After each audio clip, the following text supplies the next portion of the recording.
choice. I thought I love it. I disagree profoundly, really but like I already made my like case. it. So It's very relaxing. It makes you want to wait. You know, the thing is, the last time I lower remember a this little bit kind of significant moment on Spaces Oh, was is that when DeSantis announced.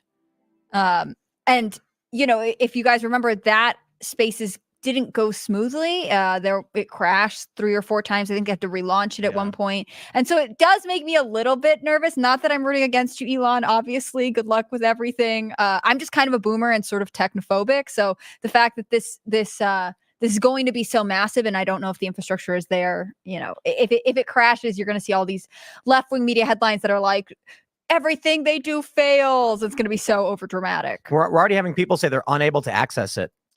So, yeah, I'm just going to mute the music. I have no way to control volume on this thing, so. Wait. Is it happening? Did you mute it? Yeah, I did. Well, don't mute it. Just put it at like 10% or something so we can. It can't get any quieter than that. Is what? Oh, wow. Like when they do live stuff on YouTube, you can like turn it down. Yeah, people are already super chatting saying they can't get in. You can see on the screen if you want to pull this up. It's crashing. It goes back and forth from the listening to the details not available. So I got in like literally. Look at holy crap! 4.3 million already, and it's not working. Yeah, you think you would have learned from the DeSantis interview and how much of a disaster that was? Maybe they prepare for this one. I still think it's even bigger than they expected. Yeah, and that was, I mean, almost 2 years ago, almost 3 at this point. So I can understand where, you know, if you are the Trump campaign and the Musk team saying, you know, hey, things are better. We've worked out some of the issues. Spaces are such a regular part of activity on X at this point. I mean, we have Josie, the redheaded libertarian, who does stuff with Timcast there. Maybe things are just better, but it makes me nervous.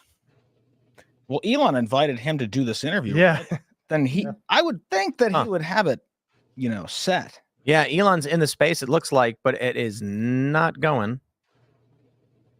I don't know what that little dot means. Maybe this is one of Elon's son's bands, and they're just I was going to say, playing it out so we music, can get this. be pumped.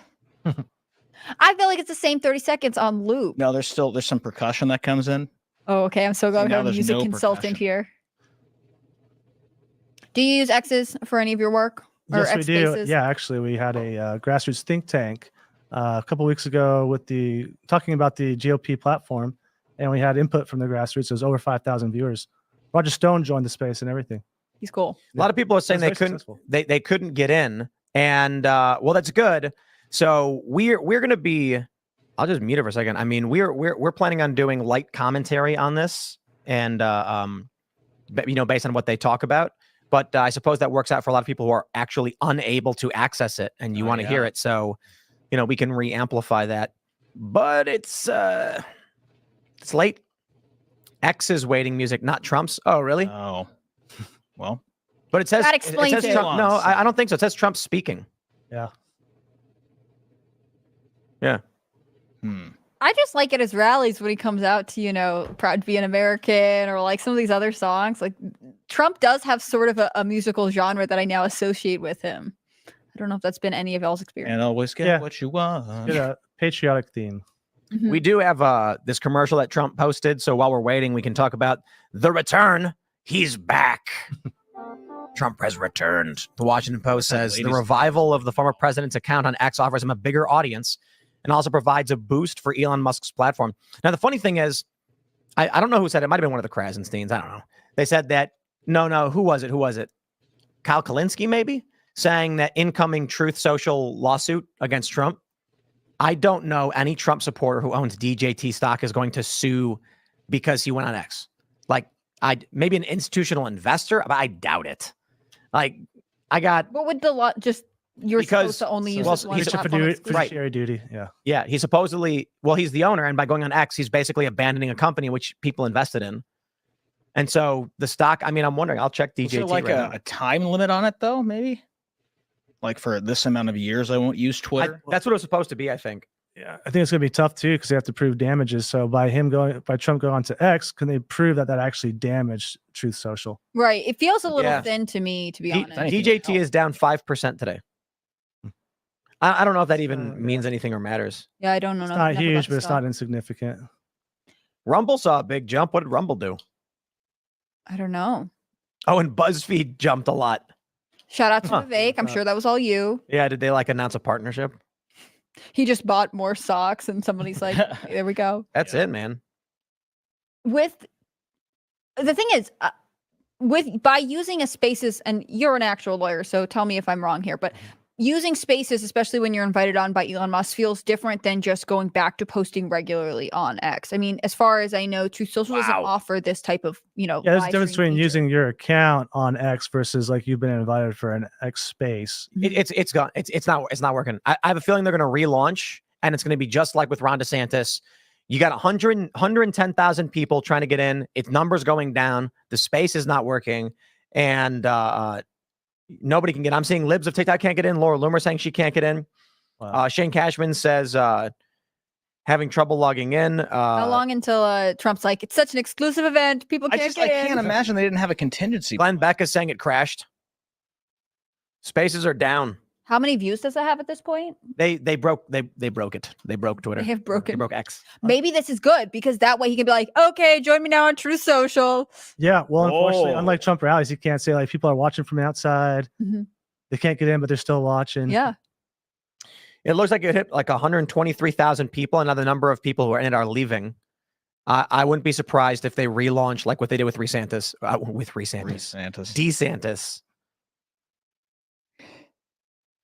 I can't even tell. Like, Bright sounds purple pretty good, screen like that. It's making me think of when Kamala had hers like bright green to like to mimic the Brat cover.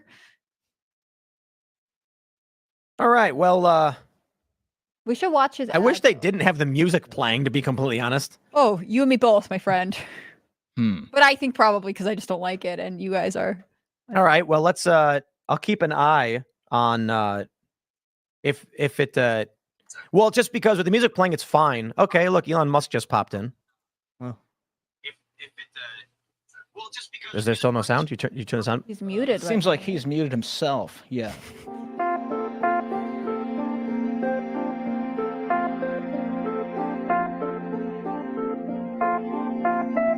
Yeah. So I just muted the tab because if the music wasn't playing, we could leave it running, Yeah. jump to any other article, and then come back.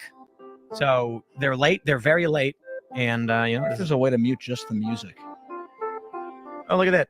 Other people are seeing me in the top next to Elon Musk. Look at that. Well, I hope that's the case. That's cool. Right next to Donald Trump. I'm going to tell you guys, everyone is saying that it crashed.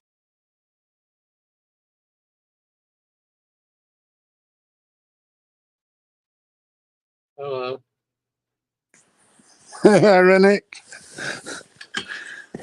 Well, this was a massive fail. Sounds like it, huh? No one can get in. Joker on Better Bachelors saying, I wouldn't be surprised if there was a massive DDoS attack against X right now. Yeah. Particularly by the EU. And I wasn't even aware of this thing till about 10 minutes ago, and then I just figured I'll just run this as a, hangout or do it live and see what happens. But do it live. Do it live. Fuck it. We're doing it live. I'm surprised. I am surprised they would. I mean, I'm surprised they would do this and not know it's going to work. Well, as they were just saying on there, they had the same problems with Ron DeSantis. Well, that's what I mean. But that was a year ago. Yeah, I know. But if they are getting, how do you get DDoS attacked on spaces? Is it just that many people trying to get into the spaces that screws it, or is it? Yeah, I think it's just overwhelmed. Is it X is just overwhelmed in general? Well, I doubt if they've ever experienced that number of people trying to get on a space. Trump and Elon. Yeah, that's pretty big. Yeah. I'd imagine Truth Social's options are a bit less. Have you tried looking at Rumble? See what's going on there. See if anyone's got it. I'm following X. Yeah, Alex Jones is supposed to be rebroadcasting it. Let's see. What's this? Oh, James Wood says, we're in. Sarah managed to get us in. There are 10.1 million views. So those of us who want to hear an unvarnished conversation have clearly put X's technology to the test. 10.1 million. And everybody's there. I'll post. Can't get in any. Okay, I'm going to start listening. Let's see if I'm going to get in. Start listening. Oh, the space is not available. Discover more spaces. Yeah. Yeah, anyways. So how's things going on? Any news today? Or the memes are going crazy with Donald Trump and Elon Musk memes. They're funny. Well, the Nice. EU has completely screwed everything up. No, you're not allowed to speak. You're not allowed to speak. They've got all of this stuff. I would just love. I put out a tweet. I'd love Elon Musk to have a day of fascism, where he completely shuts down all the Western governments. Boom, just shuts them down, and everyone else just gets on with it. Sort of to give them a taste of their own medicine, you mean, or? Yeah, just to prove he can be a fascist. I mean, that's kind of scary. People, I mean, it's scary to think about what kind of power you put in one person's hands. Better trust that person, I guess. Well, he doesn't have to. He is that powerful. He does not have to listen to anyone else, and he's using that power to just give free speech to everyone. Everyone. But if they wanted to, they could. I mean, they could arrest him. They can concoct some story, and he could die in a prison while he's waiting. Who's the they though? These, I don't know, the same people that prosecuting Trump. I don't know who they are. I mean that would be America, wouldn't it? Yeah, it would be America. It'd have to be in America. Yeah, but this is what the EU is trying to do. They want to extradite him. Oh, they're talking about Elon. Yeah, I've heard stories of Yep. that. Can you imagine that? And they're even talking about that. They want to. I mean, even in Britain, they're talking about that. British people are wanting him. They are. It is getting really unbelievable. Like, our people are seeing it, aren't they? I mean, more and more are waking up, aren't they, to see what they're doing? Or no? Yeah. Hell yeah. Yeah. But the thing is, the other side has been organized for. Right. The left has been organized for so long. They've got all of the universities. They've got all of the middle class yuppies, the wine swilling women. Not even that. Not only that. They have all the political machinery in place. You know what I mean? They've got a long-standing political machine that can, work towards its ends. Right. That's the point. And they know what they're trying to do. They've got a strategy and they've got a direction and they've got an outcome that they want to achieve. The anti-immigration protesters here in the UK, they've got no leadership. They're being classified as fascists, Nazis, and racists. far right thugs. It's all in the media, the whole lot of it.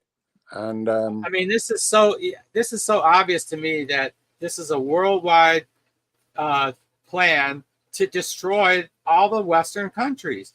Like, I know in Great Britain, you guys have legal immigration, right? Isn't that how you got your 700,000 or whatever?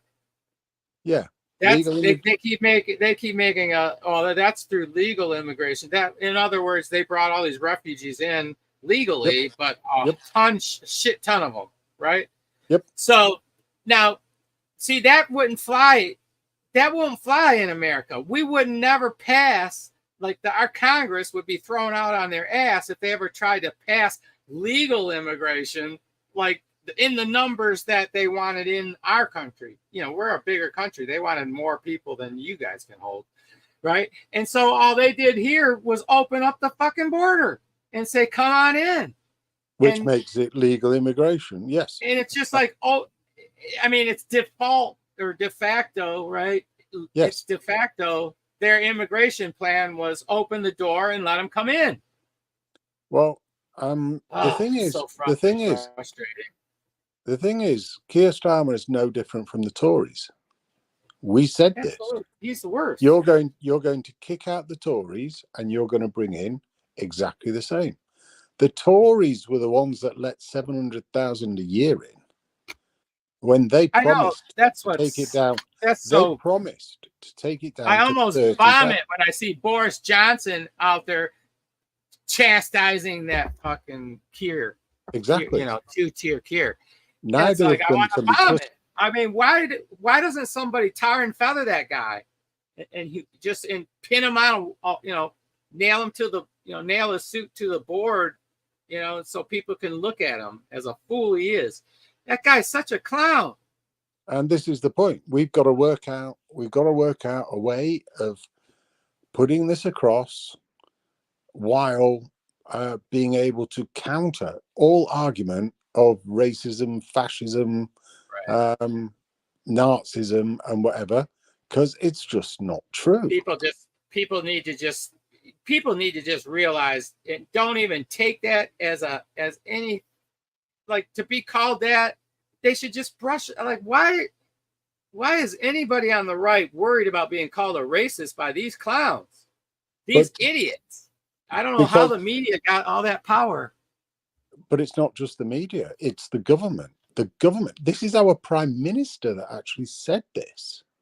I know, I'm just saying, but the media, the institutions, the learning institute, all of them, they propagate this thing.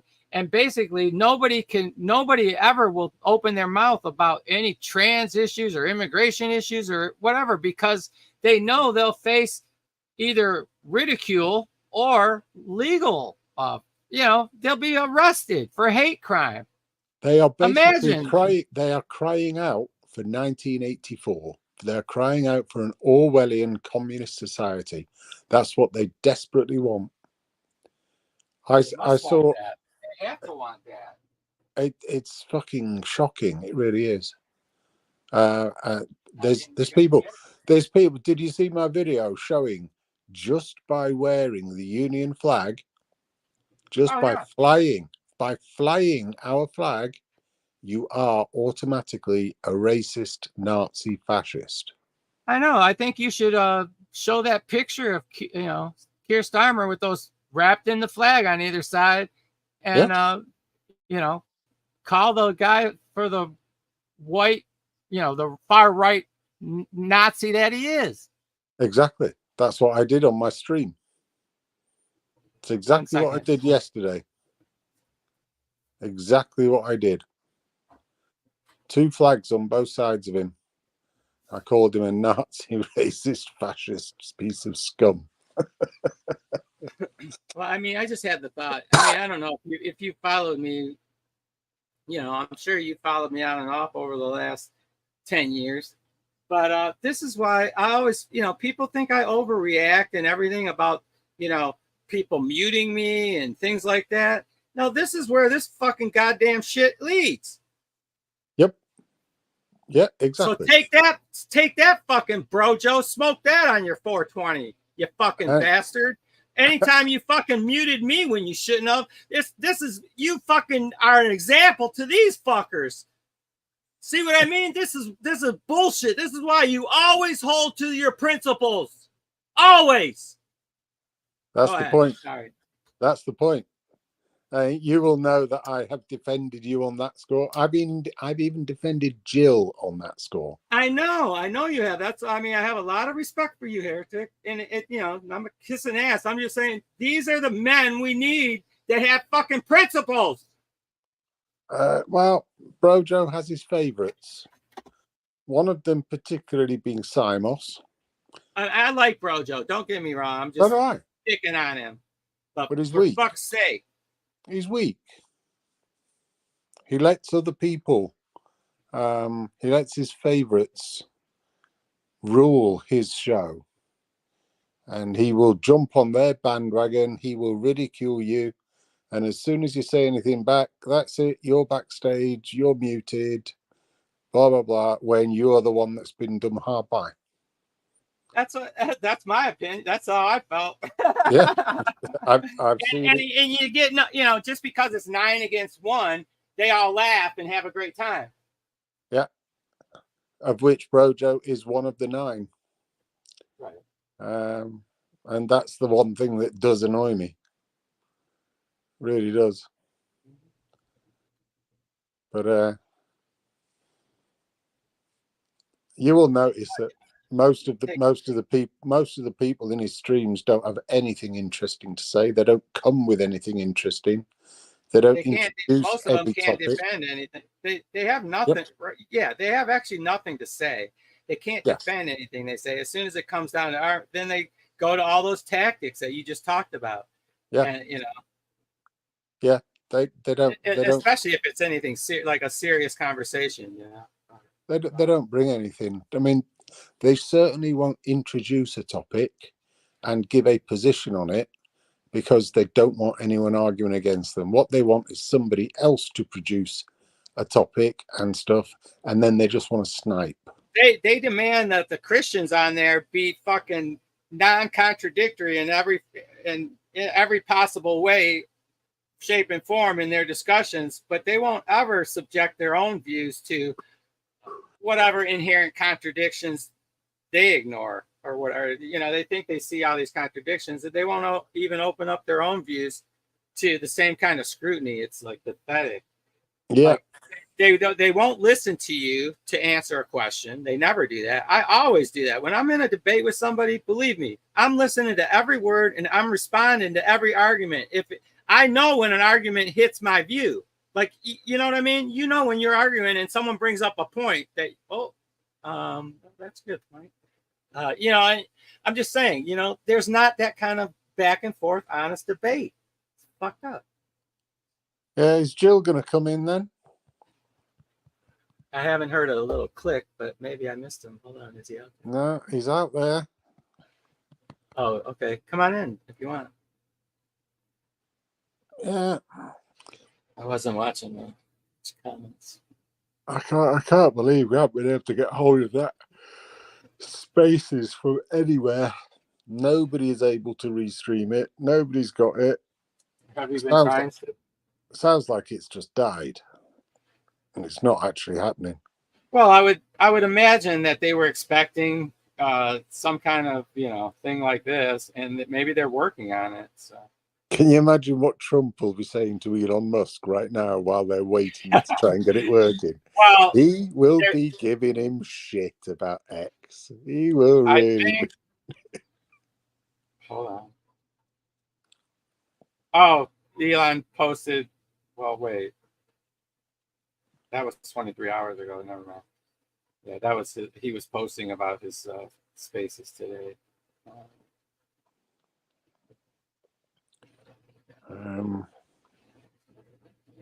Yeah, as far I think the thing is there are millions of people in the conference. There is a space going on. I think. You know what I mean? It's just how many can get in. That's the problem. Well, it's unclear whether everybody is having the same problems, whether they're in or not. because you saw it with your stream trying to follow it from Tim Pool. So they were in, but they couldn't hear anything, and it was just music. Holy shit! I thought this was for me. Okay, so Senator Mike Lee. Okay, now live. I'm gonna hit.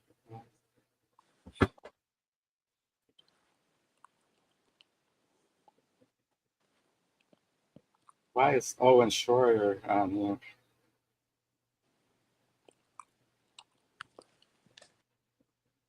Oh, you know what? Maybe. Oops. Something went wrong.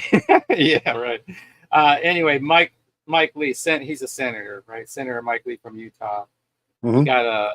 He's shared this. Thing that he just received. Hello, dear X user. Your account is under review for possible copyright violations. To submit your feedback within the specified time frame, kindly fill out the form provided.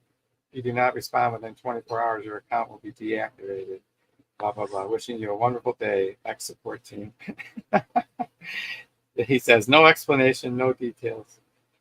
For a second there, I thought it was funny because that thing popped up and it looked like it was a notification for me. And I was like, oh shit. Is that something to do with me streaming this thing? Because I titled it Trump and Elon. And I was going to do, I was going to just rebroadcast the space. It looks like the quartering has just gone live on Rumble. Let's see if he's actually in.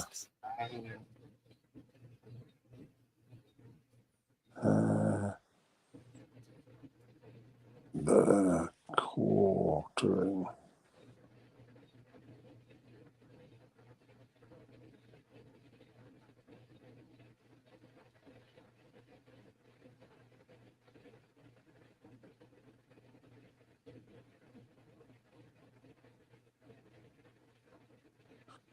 God, I hate the adverts.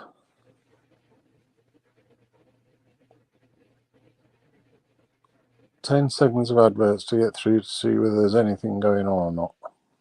And I'm watching a woman selling something on Netflix. Doesn't look okay. He says he's logging in.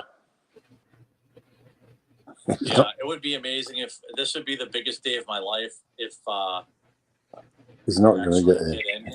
He's not going to get in.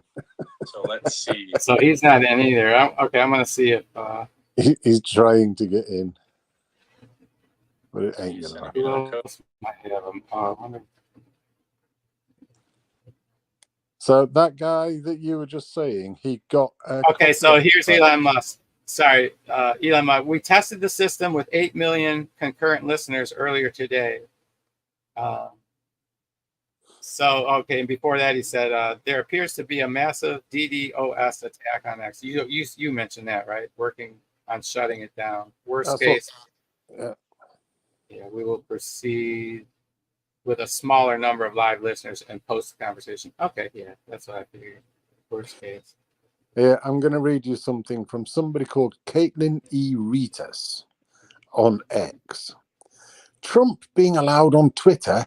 Yes, I'm calling it Twitter specifically because I hate capitalistic billionaires. Who does she think used to own Twitter other than capitalistic billionaires? Trump being allowed on Twitter literally goes against everything about free speech. What? Like, isn't it amazing? Like, free speech is free speech. It should be allowed on here. However, hate speech isn't free speech. So someone who has a history of posting mean tweets that scare, hurt, and offend people is going against the concept of free speech and shouldn't be allowed on Twitter. I said it again. I should have the right to not get so upset from tweets that go against my views and cause me to smash things. What? How can somebody contradict themselves in just like one set of sentences? So small of a space. Yeah. It's like, yeah. Hello, Brojo. What's up, Eric? Ironic. What's happening? Hey, how's Seems like there's where, it seems like where there's your some kind of ears? attack on the system. They can't they can't go live. Well, there's not with a certain number of people. They tested it with 8 million. I guess that worked, but He did a post. He said there was some kind, I don't know the computer lingo, DDoS attack. yeah, what's that, heretic? No idea what that is. What's DDoS what? attack. What's a DDoS. DDoS? What does that mean? It's a distributed denial of service attack. It's a purposeful hell of a lot of people all trying to go onto a certain platform exactly the same time, so that it overruns the whole thing and stops But it why from would he burning. call it an attack? Yeah, that doesn't sound like an attack. That just sounds like not adequate space or something. Well, here's Well, the other thing. Did you hear about the EU sent a letter to Musk asking No, I yes, didn't. yes. try to censor this interview? And this is where these DDoS attacks will be coming from. The governments all around the West will have set their minions, millions of them, to all log into Twitter, all at exactly the same time, right now. Is that something Every- a bot? Is that something a bot army can do? Like an army of bots or whatever? Well, you don't need an army of bots. You need an What's army that of stop an people. interview? Well, I thought bots did what people do just automatically, sort of. You know what I mean? It totally swamps the servers, Brojo. That's what a DDoS attack does. It totally swamps the servers so that nobody can access. All right, but Do you the thing is remember? still going to go on, and he says, they'll just release it later on. Yeah, exactly. That's all. So they'll do the I- interview. They'll do the interview, and then it'll just get plastered across X for anyone and everyone to watch Yeah, it's gonna be at all This should times. be interesting. And Should be interesting. Yep. And Trump just released his 12 points or so. I guess his policies. 12 Oh, points. 12 policy positions. 20. I mean 20. Oh, 20. Wow. Okay. Yeah. Yeah. I just posted a video. I shared a video from Professor Nez. He was talking about this stuff, the letter, and going over the 20 points. Trump is. And guess this. This has got a fucking Time magazine. Time magazine puts Kamala Harris on the cover. I don't know if it's the woman of the year or what. I don't know, or calling it her moment. The black woman of the year. It just says her moment. So apparently the cover was supposed to be, Trump with his fist up, fight. Oh, that was the one that was, and they replaced it with her. They replaced it with this black and white like stencil image. Oh, yeah, screw those people, man. Everybody, it's becoming more and more apparent to more people, at least. Thank God. That the propaganda. People are waking up to that. By the way, I'm restreaming your. Yeah, that's fine. Well, I figure I see the blue button, and that's automatic permission. Yeah. Toggle mode. No, A I'm blue all about button? freedom of speech. a blue button. The blue button, it goes in the upper right, says about if you want to restream to your channel when you first come in here. It's a You didn't see it? it's a StreamYard thing. Yeah, you don't have StreamYard? Don't you use StreamYard, Jose? Yeah. Yeah. No, I have no idea how to use it though. Well, he has. You're in StreamYard. If you're in this hangout, you join the StreamYard. Exactly. No, I mean your own StreamYard. You use your own StreamYard to broadcast. Yeah, you do, don't you? Yeah. Nobody watches it though. So Elon Musk says there appears to be a massive DDoS attack on X, working on shutting it down. Right. Worst case, we will proceed with a smaller number of live listeners and post the conversation later. Yeah, that's the last post I saw. That's good for me. What are you doing up? About to go to sleep, actually. So you're a couple hours past your bedtime. Yeah. How did your hang go earlier? I didn't catch it. It was the shortest one I think I've ever done. It was 4 minutes, and 4 it was only 4 minutes because when I left, I realised I didn't actually leave it. I just turned off the tab, so I went back in to actually shut the thing down. I'm so professional. I'm so good at using StreamYard.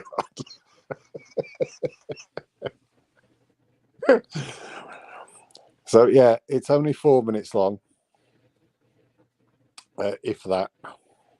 Oh, Bon, I'm just going on by what that professor said. So that's my source. So it's really, I don't know. That's what he says. I don't know why he says it. I could be wrong. Okay. But really, come on, Harris. He should have been in a studio with Trump, sending a video feed out with the spaces on top of it. Well, Alex, is that Alex? We'll see if this thing can even take off successfully That's tonight. Alex Jones Well, and we appreciate everybody Owen tuning in. So Short. let's shift gears while we're waiting. We appreciate you Sweet. for 30 minutes, which is fine.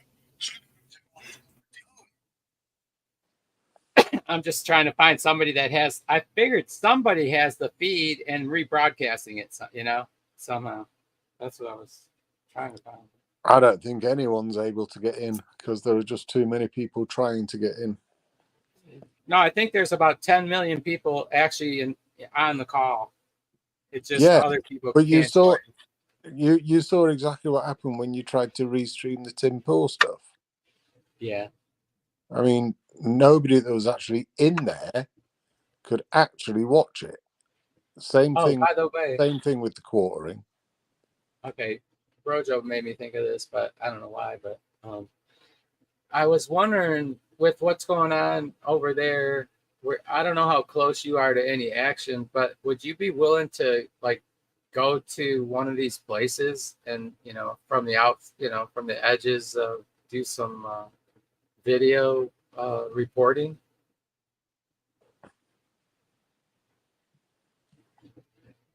Airton?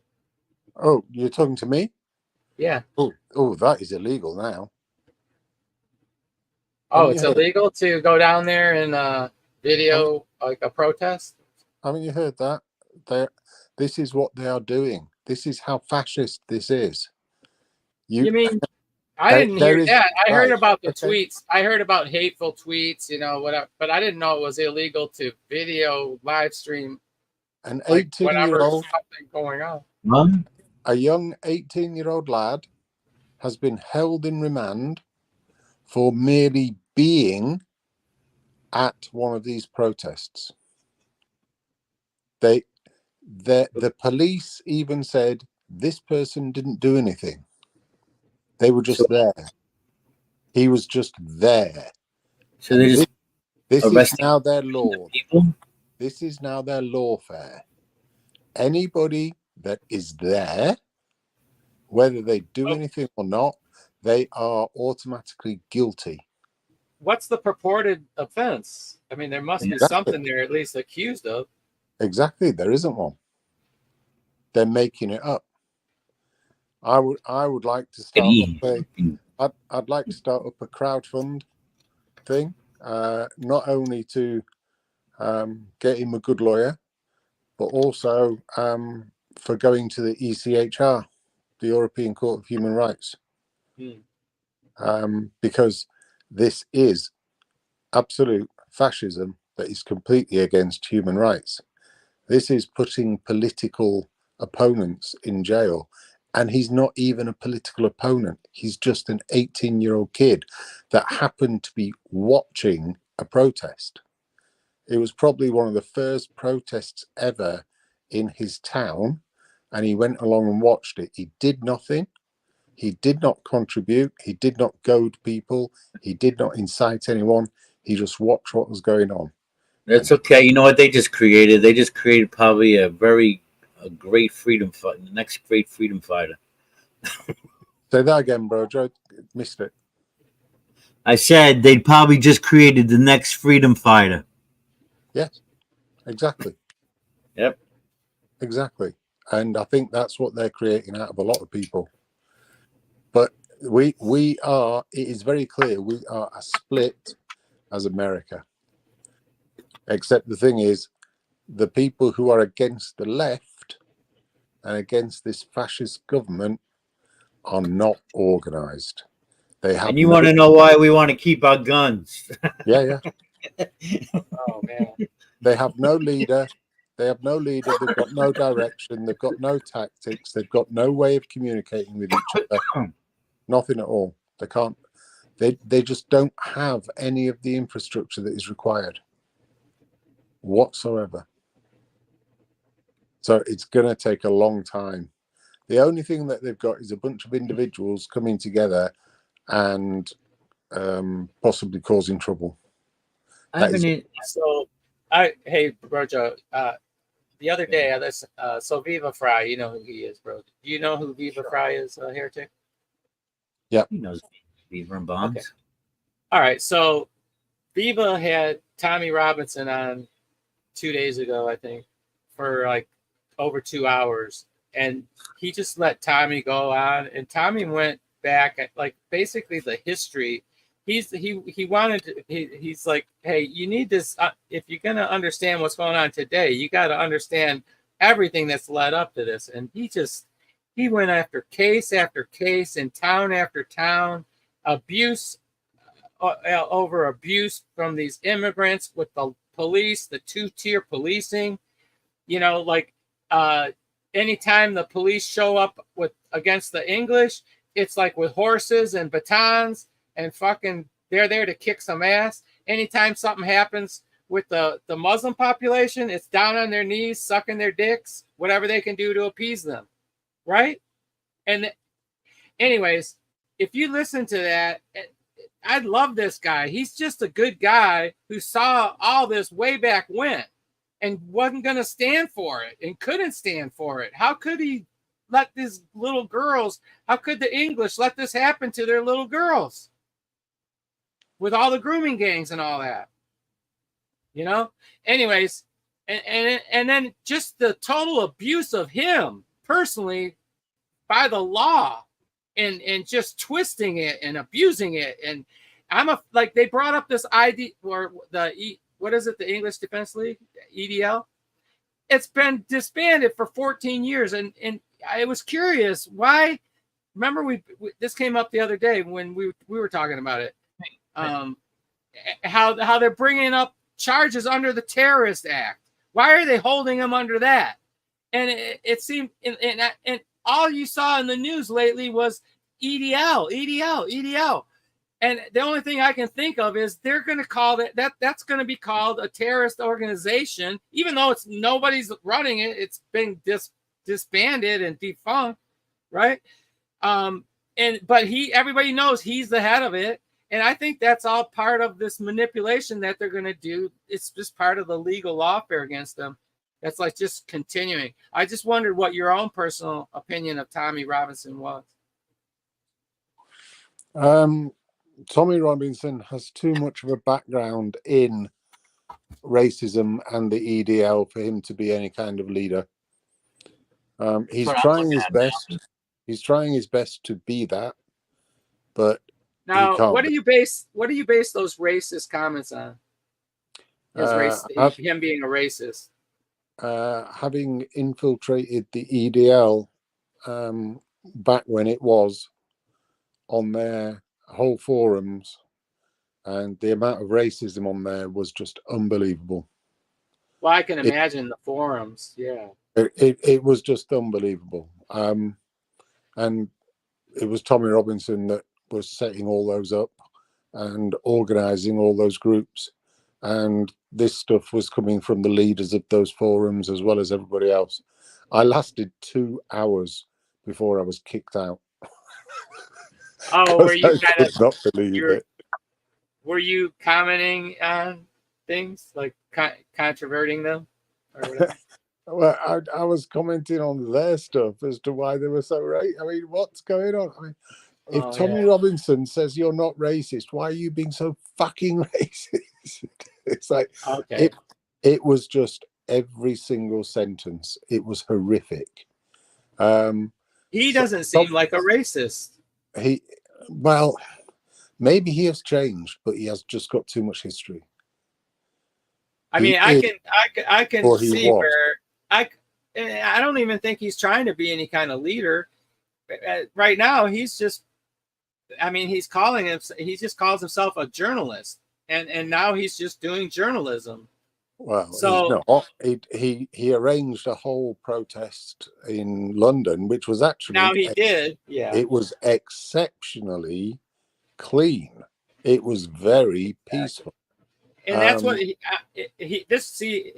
discussed that with Viva, and he said, look at these people, the Keir Starmers of the world, they see what's going on. They see him holding rallies with 100,000 people. Everybody's peaceful, everybody's cool, right? And then it was immediately after that, he had it scheduled to go on vacation with his kids or whatever. And that's when they pulled that bullshit, arresting him at the border. But he got arrested because he showed at this thing his film that was banned because it was libelous. And then he posted It's not libelous. It is libelous because he was found guilty of something. Right. Hang on. Just make sure. Okay. No, you don't think he's really. You don't think he's really guilty of anything, do you? But this is the point. You don't really think he's done anything wrong that he should be punished for, do you? I'm just saying he is guilty of contempt of court. Whether the court decision was right, whether the court decision was right is a separate question. But until he overturns that, he is guilty of contempt of court in having done that.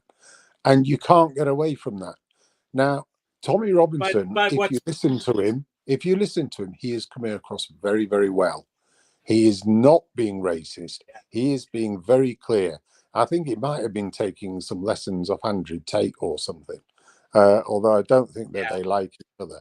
But it's almost the difference between Trump before he got shot and Trump since he's been shot. Trump's a different guy out there. He's not the smart ass that he used to be. You know what I mean? I mean, Tommy Robinson actually comes across really well now. The only thing is he's got a history, which means people will not at all follow him. Therefore, he cannot be the leader. Well, he is the leader, though, in some respects. I know. I know. He's got all these young men that, but now I think that's a good thing. I think that's the only thing that's keeping him alive right now is that he does have all the they can't just they can't arrest him on no charges and hold him. I agree. The people would. There's too many people that would just, they wouldn't stand for it. They would really have it on their hands then. No, I mean, people will let Tommy Robinson go to jail. They will do because of his history. I mean, that's all that it is. It's his history. He screwed himself over with the EDL. Absolutely. I get the feeling, though. They might. Yeah, but that was 2014. That was ended, and he walked away from it, right? People have 10 years. People have long memories. People have long memories. It's a bit like if you're a murderer. If you murdered somebody 10 years ago, you're still a murderer. It's that type of thing. And here's what I think. Yeah, I agree with you. But I'm just going to say, for all those years that the EDL was in business, even then, I'm going to say the media was giving them, painting them as, always painted as culprits. Absolutely. And because from the beginning, they were against the global plan. I mean, nobody put up with that. I mean, no globalists are going to put up with that kind of movement in their country. And the thing is, I did not believe the media. So I went to the forums to go, I don't believe the people are like that. And they were fucking worse than I thought they were. Okay, see. They were worse. You know what I like about you, Heretic, is that you can't you can't be part of a group with those kind of people in it. No. right? No, I Like can't. I can't have that name and these people are in it. I can't, right? I mean, that's like you're right. I mean, so Exactly. And that's where my problem comes in, because a lot of what Tommy Robinson says is right, but a lot of what he says isn't right.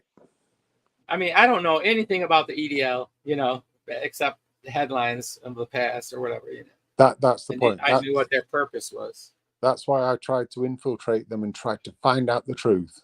And unfortunately, I found out, yes, they are just a bunch of fucking racists. Did you ever confront, like, did you ever message Tommy Robinson and say, No. you know, what the fuck? No. Why did I need to? There wasn't anything there to do it. It's Yeah, like, okay, I can't be part of that at all.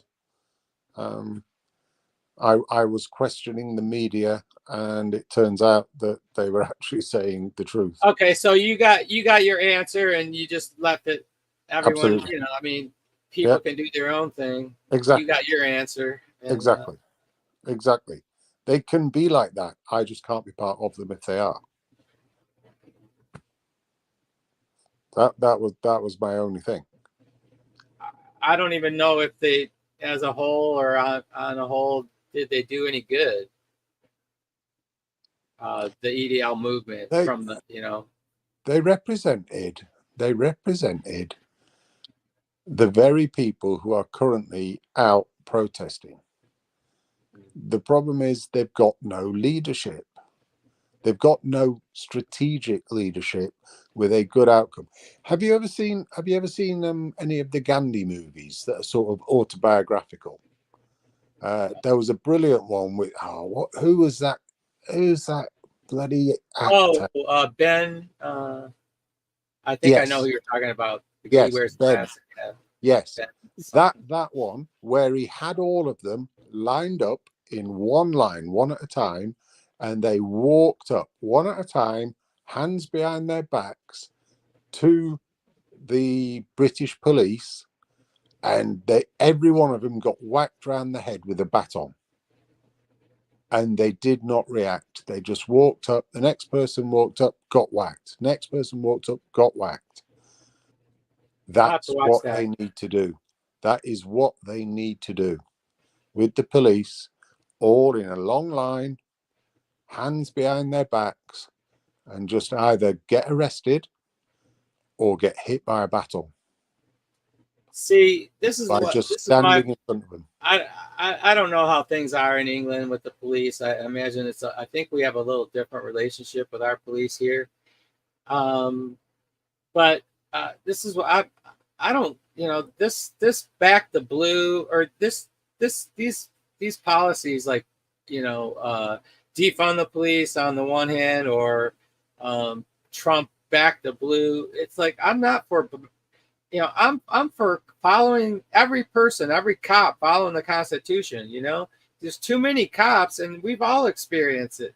And it's just what happens to people that have this power, right? If you give people power with that gun, and you allow them, you know, they can pull you over if they want to. You know what I mean? It's like it just something about human nature that fucking gets abused, right? So I'm not for just blanket, you know, all for the blue, you know. So I don't know where I was going with that. The funny thing about Britain is that traditionally we are all for the rule of law. We're absolutely for it, as long as it is fair and it's just and innocent until proven guilty. Okay, my point is, but everyone has always been for it, and that's a particular British trait. It's a particular. I haven't heard this. I haven't heard this voice. Where's the British voice appealing to the policemen themselves to stop with the two-tier, you know, stop following orders like this? Like, this is what I don't like about the police. Like, fuck the police if they're gonna obey their government, like Keir Starmer, and go and club Englishmen, when they won't do that to the baddies on the other side. Because that is wrong. What kind of man can do that? What kind of man that has a job as an English man? How can he do that? Well, let me put it this way. There are a lot of ex-coppers who are all against what is happening. Don't forget, the people that are coppers now, especially those in the 20s and early 30s, they are part of this generation that has been imbued and indoctrinated Right. with the very left standards. That And who the problem else with would that join is, the police? Who else would join the police? and The then other ones, the other that ones. means they're already in a morally superior position as far as they're concerned. Absolutely. Right? Yes. Yeah. Yes. Yeah. Oh, That's the man, point. it's scary. It's Like a police really, state. A police really state fucking when the police are all about it. Ah, straight out of 1984. Straight out of 1984. And it's all come from feminism, Marxist feminism, the stuff that's happened in the universities, the way that these ultra radical feminists have taken over universities and education all the way through. And they are all now well seeped into and steeped in every organization that runs all parts of the country. I They're mean, in the you can legal see. system. They're in the legal system. They're in the police. They're in the education system. They're in the I mean, health system. what is it They they run want? it all. They run it What all. it can't be a love of life and freedom and goodness and community. Like that can't be what's behind these people. No, none of that's there. Community and patriotism. But how The flag. how can it Look, be? the How can they flag. be so inhumane? Our Inhumane. flag. Just get it in your head, Irenic. Our flag, the Union flag, is now a racist, fascist, Nazi symbol. Our emblem of our country by these people is a Nazi symbol. It's unbelievable. Now understand that. That is what they are doing. Hi, Seb. Hello. Hey, sir. There's a lot of people watching. There's a lot of comments. 110. Elites always prefer the foreigner because they can get the foreigner to do things. They can't get the local patriot people to won't. do. Yeah, a patriot would never do something like. But yeah, I got you. Yeah, except when the shit really hits the fan, they'll be expecting all of these working class hard men to actually fight and protect them. And they've all turned their back now. They're going, no, if this country will not protect me, I will not protect the country. I'm fucking damn right. Sir, were you aware of the Trump Elon discussion debacle? I don't know. If I don't know. I know Elon was doing something about Trump, but I didn't know about. Yeah, he Trump. was him and Trump were going to have a space, X space. Yeah, and it once it got up to about 10 million people, nobody could join it, so they had a bunch of issues. Yeah, it was supposed to start at 8:00 tonight. Yes, you think he would have that like all cleared away? Well, he said they tested it with 8 million. Guess they got a lot more than that. That's okay. We'll just wait. I've been watching the polls. Trump's in trouble. Trump's not. Yeah, he's in real trouble. He's in real trouble. Yeah, I'm gonna polls your butt. All of them. Been watching all of them. So what happens is, like, okay, so all the Dems were like in the downer Debbie mode, with Joe Biden and the debate and all that stuff, and Joe wasn't going to step down, and everybody was, So as soon as the coup happened and they installed Kamala, it it became a moral boost, a morale booster to all those Democrats to, oh, you mean it's not Joe, thank God, even though nobody, likes Kamala really. So what happens is in a situation like that, and there's this effect that the same kind of effect that it has on the Democrats, it has the opposite effect on Republicans, let's say, or Trump supporters. And so what happens in the polling is when people are polled, you get this effect where all these people excited about Kamala all of a sudden want to talk to the pollsters and give them all that answer. And that's sort of the opposite effect. Nobody on the right wants to talk to any pollsters at that time. So it's this known effect in the polling that it's sort of it kind of distorts the it kind of distorts things what's going on. So because of this is kind of a bias. It's called. I can see the first part. I can't see the second part. Considering that 99.9% of a candidate's vote is already within their wheelhouse, right? The most important thing is to actually get those people to vote, right? It would be the same thing with polls.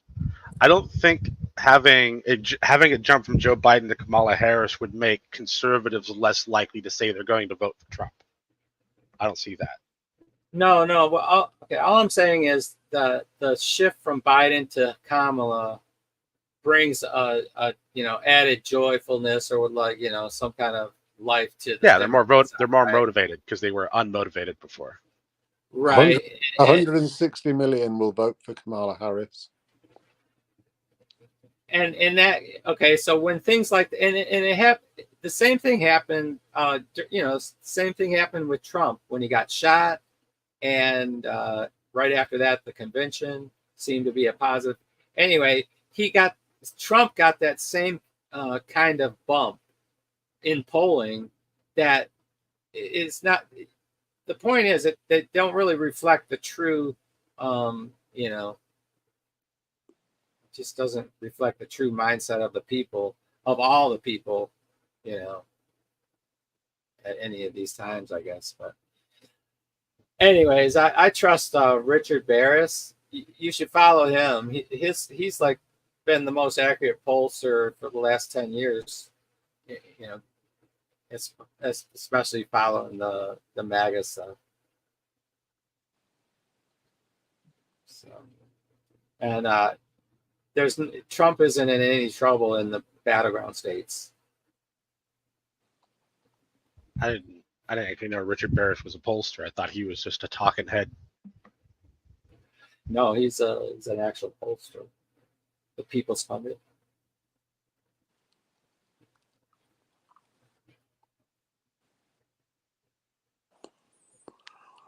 Right, I'm out of here, guys. Okay, thanks for coming in here. Nice to keep us posted on what's going on over there.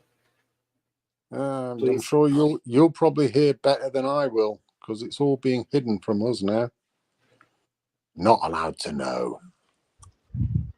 There are police people taking bets that your king will dissolve the government. No, I'm Holy wondering. cow! Can he do that? I'm wondering. Yeah. No, he can't actually. Yeah, he can. Well, he can't. There's nothing stopping him. There is. It's called a constitutional parliament. Yeah. Who does that serve at the pleasure of? No, I mean that's not really a proper thing. However, he did come out just a couple of days ago talking about the far right thuggery. And the thing is, his problem is that they are the people who are the monarchists. And the people who he has just supported on the other side want nothing more than to get rid of the monarchy. He has just proven himself to be the turkey voting for Christmas. Oh my God. And that's where he does have a problem, sir. And so I am wondering whether he has had feedback that he has done that, because he's now in the shit. I mean, Everybody get out their basters. It's the equivalent of him having said, "Let them eat cake," when Marie Antoinette said that in France during the Civil War. It's like, yeah, you're a fucking loopy dickhead. So he has proven himself not worthy. He wouldn't have the balls to try to do what you just said, sir, at all. You know, hey, I think that they actually did feed them cake. You know that this is how blind those people are. Too, they thought that would fix the problem. Yeah. Right, I'm out of here. Cheers, everyone. Good night. Good night. Every time I bring that up, whoever's British in the room says, "Nah, that can't happen." Oh, with Even the king. Yeah, because it sounds like, I think you're right on paper. I think he even sort of admitted it, that on paper you're right, or you know what I mean. Yeah, I mean, I guess right. On paper, I'm right, but there has been times within my lifetime where the prime minister has went to the queen and begged her to dissolve the government. So they clearly have the power to, if they're being asked to. In other words, like, okay, so what would that mean exactly? That, like, by the government, all of Parliament? I mean, Yeah, they would restart the Parliament. okay, I think which would the mean way it's new set up, there elections has or to, something, right? yeah, like the way it's set up is like the king or queen can't really take over, but they could basically restart the government. Like they could dissolve the whole thing and have people vote on new people. Right. Which I mean, theoretically could just end you up with the same people in Parliament, right? Yeah, in theory. But not likely. If it ever did actually happen, that would mean there's a lot of tumult going around. I mean, a lot of uprising. I mean, that would be a lot of upheaval in society for when something like that ever happened. Yeah, So I doubt it would ever come back exactly the same. I bet you would get some of the same people, but it wouldn't be everybody the same. yeah, you'd get the stalwarts on either side, but then all around, who knows what. I mean, it would just, yeah, it would depend on the flavor of what's going on, because it would, whatever the populist movement would, that would be dictating things, right? Whatever, who the people were behind. Oh, you're back, Brozo?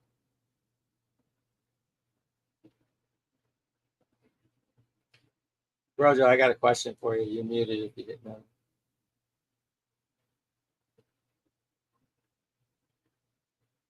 Looks like Professor Nez is able to. He is restreaming the audio interview of Musk and Trump now. So I'm gonna who go is? listen. Yeah, Who is doing that? Professor Nez. Okay. You want a link? Yeah, if you don't mind. Yeah, sure. Here you go. Put it inside. Oh, right there.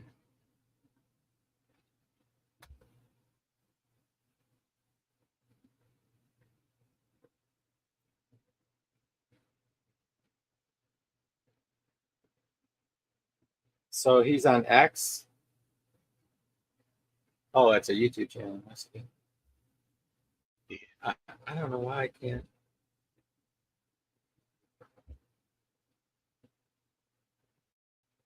I can't copy that link because it'll just want me to show it or hide it. Yeah, I mean, it won't go automatically for me, but I can like highlight it and copy it. It says this thing is on another. It's like on his platform or something. Hold on, let me just. Did Brojo mean to hide himself? No, he left. I think he was going to listen to this channel here. I'm gonna try to find it. Was it Professor Naz? Have you ever heard of that person? I'm sorry, what was that? Professor Naz or something. Oh no.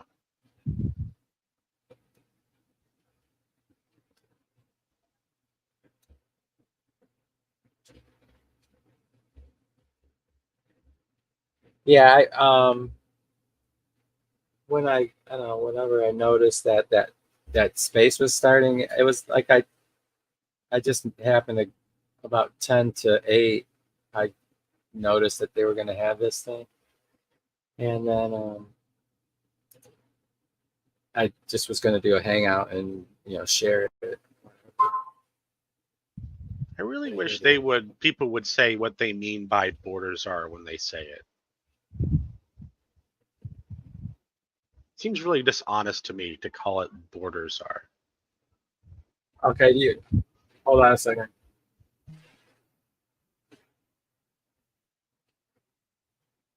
I just flew there one day and just to see, hey, is this made up or real? And I'm just seeing people stream across the border, and Do you want and I have to say, at least the people you I can saw hear did this, not right, look sir? friendly. Yeah.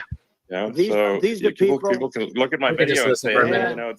these people Feel look free to friendly. pipe I in if look you want super me to. friendly. So These are people that um, Elon would not be the same man if he had to walk across the street and look these people in the eye. These are rough people. These are really rough people coming across.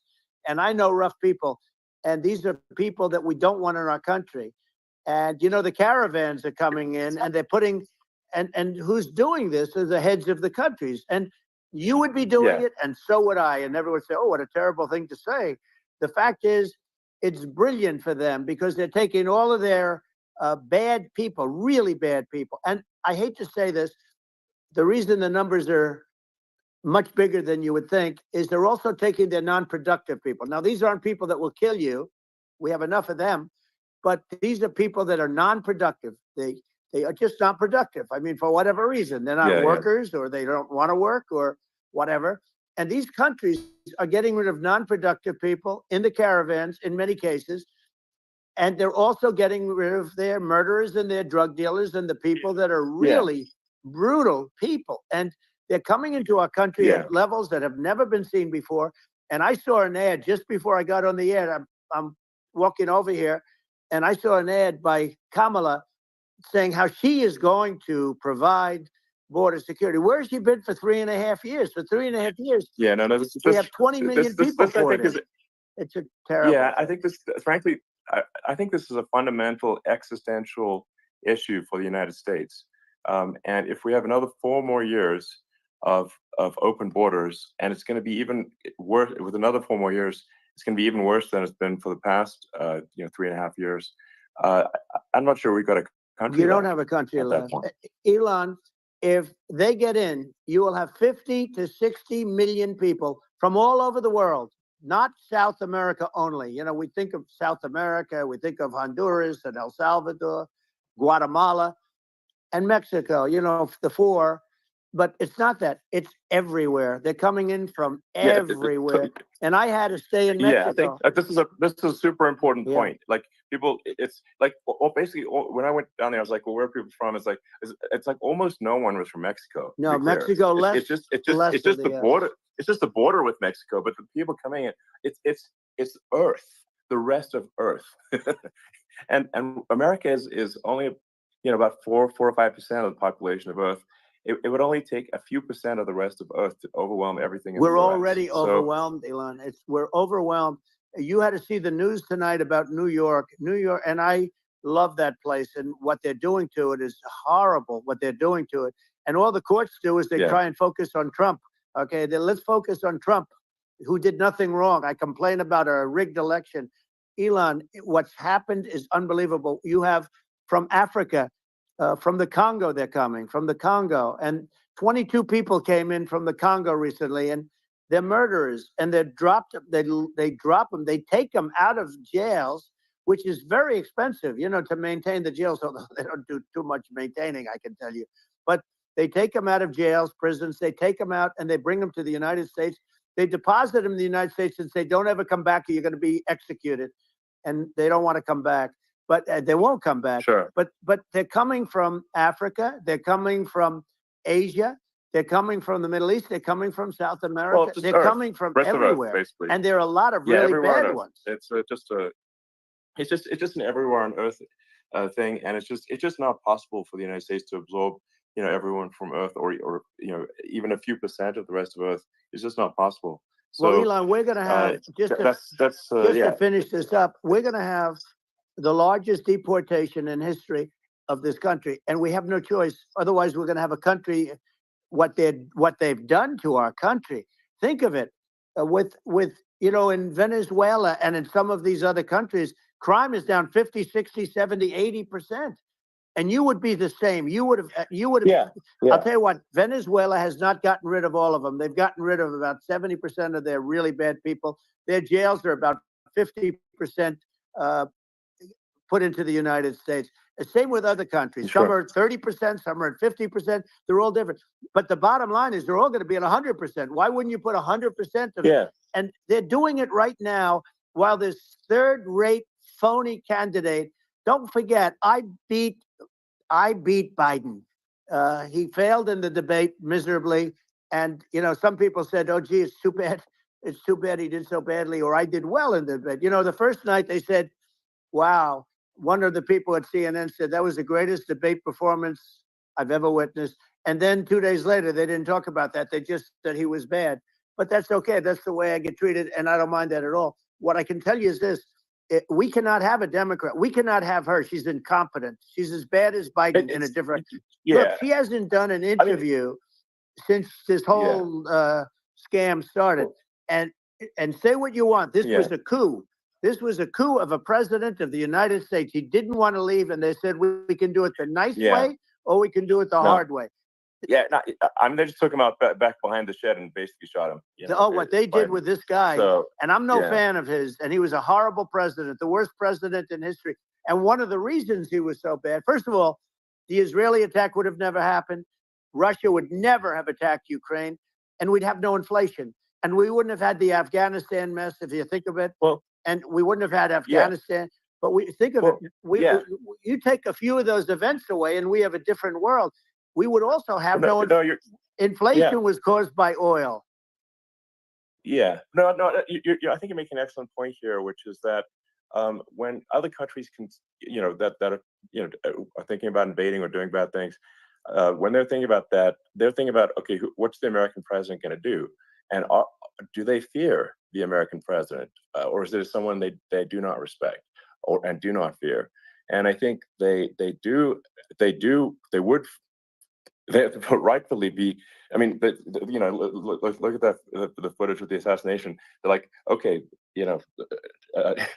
President Trump is like, don't mess with me. I mean, that's like, whereas I think people are not going to be, and they obviously have not been at all intimidated by Biden, and they certainly will not be intimidated by Kamala. And you have to really think of that in the context of global security.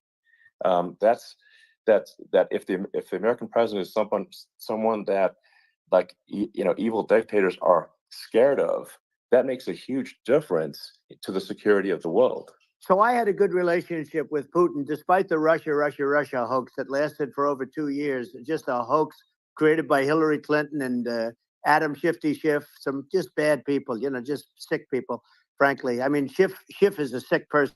He's going to end up probably being a senator. It's hard to believe. The whole thing is hard to believe. But, they put our country in danger with that stuff, too. They actually, when they make up stories, and you have to fight your way out of it for a long time. But I know Putin very well. I got along with him very well. He respected me, and it's just one of those things. And we would talk a lot about Ukraine. It was the apple of his eye. But I said, don't ever do it. Don't ever do it. I shut down Nord Stream 2. That was the big oil pipeline, the biggest pipeline in the world going all over Europe. I shut it down. Biden came, and then they say, I loved Russia. I was a friend of Putin, and I loved Russia. No, he actually said to me one time, he said, if you're my friend, I'd hate to see you as an enemy. I shut down his pipeline, the biggest pipeline. They were looking at that to fund, and this pathetic president gets in there And the first thing he did, one of the early things he did, is he shut down Keystone XL pipeline, which is our pipeline that would have employed 48,000 people, pipeline workers, shuts it down. That was, a massive job that Obama refused to allow. Yeah. I allowed it in my first week because it was jobs and it moved oil. And by the way, in a much more environmentally friendly way. It's underground. It's not a truck that catches on fire or a train that catches on fire. But think of it. He shut down the XL pipeline, the Keystone XL pipeline. Yeah. He shuts that down and he approves the Russian pipeline. Yeah, it doesn't make any sense. It's like, it's inconsistent. Certainly but I mean, I think it's just worth emphasizing, to listeners, the immense importance of whether the United States president is intimidating or not intimidating, and how much that matters to global security. Because there's some real tough characters out there, and if they don't think the American president is tough, they will do what they want to do. I know every one of and them. that puts it puts the whole world in danger. Elon, I know every one of them, and I know them well. I know Putin, I know President Xi, I know Kim Jong-un of North Korea. I know every one of them. And let me tell you, people will say, oh, this is terrible. He said, I'm not saying anything good or bad. They're at the top of their game. They're tough, they're smart, they're vicious, and they're going to protect their country, whether they love their country. They probably do. It's just a different form of love, but they're going to protect their country. But these are tough people at the top of their game. And when they see a Kamala or when they see Biden, Sleepy Joe, they can't even believe it. They can't believe this happened. All the stuff that you're seeing now, all the horror that you look at Israel, they're all waiting for an attack from Iran. Iran would not be attacking, believe me. When I was there, and I say it with respect because I think we would have been good with Iran. I don't want to do anything bad to Iran, but they knew not to mess around. Iran was broke because I told China, if you buy from Iran oil, it's all about the oil. That's where the money is. But if you buy oil from Iran, you're not going to do any business with the United States. And I meant it. And they said, we'll pass. They didn't buy oil. Other countries, likewise. Sure. You want to buy, you're not doing business with the United States. And they were at a point where they had no money for Hamas. They had no money for Hezbollah. They had no money for any of these instruments of terror. And it was amazing. In fact, there were articles when I was leaving, which is hard to believe, actually, especially when you look at what's happened to our country. Our country is so bad right now. It's such a different place. We were respected. Think of it. 4 years ago, we were so respected to a point where when I said don't buy oil, they didn't buy oil, but they had no money, and Israel would have never been attacked. It is zero chance. And again, I said to Vladimir Putin, I said, don't do it. You can't do it, Vladimir. You do it, it's going to be a bad day. You cannot do it. And I told him things that what I do, and he said, no way. And I said, way. And it's the last time we ever had the conversation. He said, would way. never have done. I got along well with him. I hope to get along well with him again. Getting along well with them is a good thing, not a bad thing. I got along well with Kim Jong-un. When I met with President Obama just before entering, it's a sort of a ritual. And I sat down with him and we talked. It was supposed to be for a very short period of time. It turned out to be a long period of time. I said, what's the biggest problem? He said, North Korea. I had that problem worked out very quickly. It was nasty at the beginning with Rocket Man and, all the different things. Yeah. But all of a sudden I got a call. Those were some epic tweets, by the way. Yeah, they were epic everything. He said that he has a red button on his desk. I said, I have a red button on my desk too, but my red button is much bigger and my red button works. And then I called him Little Rocket Man of Little Rocket Man. Anyway, here's the bottom line. All of a sudden I got a call from him. And they said they want to meet. They want to meet me. And we met, as you remember, we met in Singapore. We met also in Vietnam. And I got along with them great. We were in no danger. But President Obama thought we were going to end up in a war, a nuclear war with him. And let me tell you, he's got a lot of nuclear stuff, too. Exactly. He's got plenty of nuclear. He can do plenty of damage. Yes. I mean, it's because, people like Kim Jong-un, they respond to strength, not weakness. Well, he and I had a good relationship. Remember I met him and we walked onto his land. Nobody ever walked onto his land before. I walked on. I wouldn't say. Let's bring up Secret Service again. I wouldn't say they were thrilled when I did that. I walked onto his land, and it was an amazing period. But we were not in danger with him because of me. You know, I always say that we have enemies on the outside and we have enemies on the inside. We have some really bad people in our government and people that are and controlling of the people. I mean, I'd mention names, but I really don't want to give them the credit. But we have some really bad, and I say they're more dangerous than Russia and China. If you have a smart president, a president that gets it, we are not in danger from those countries because they need us and they need our help.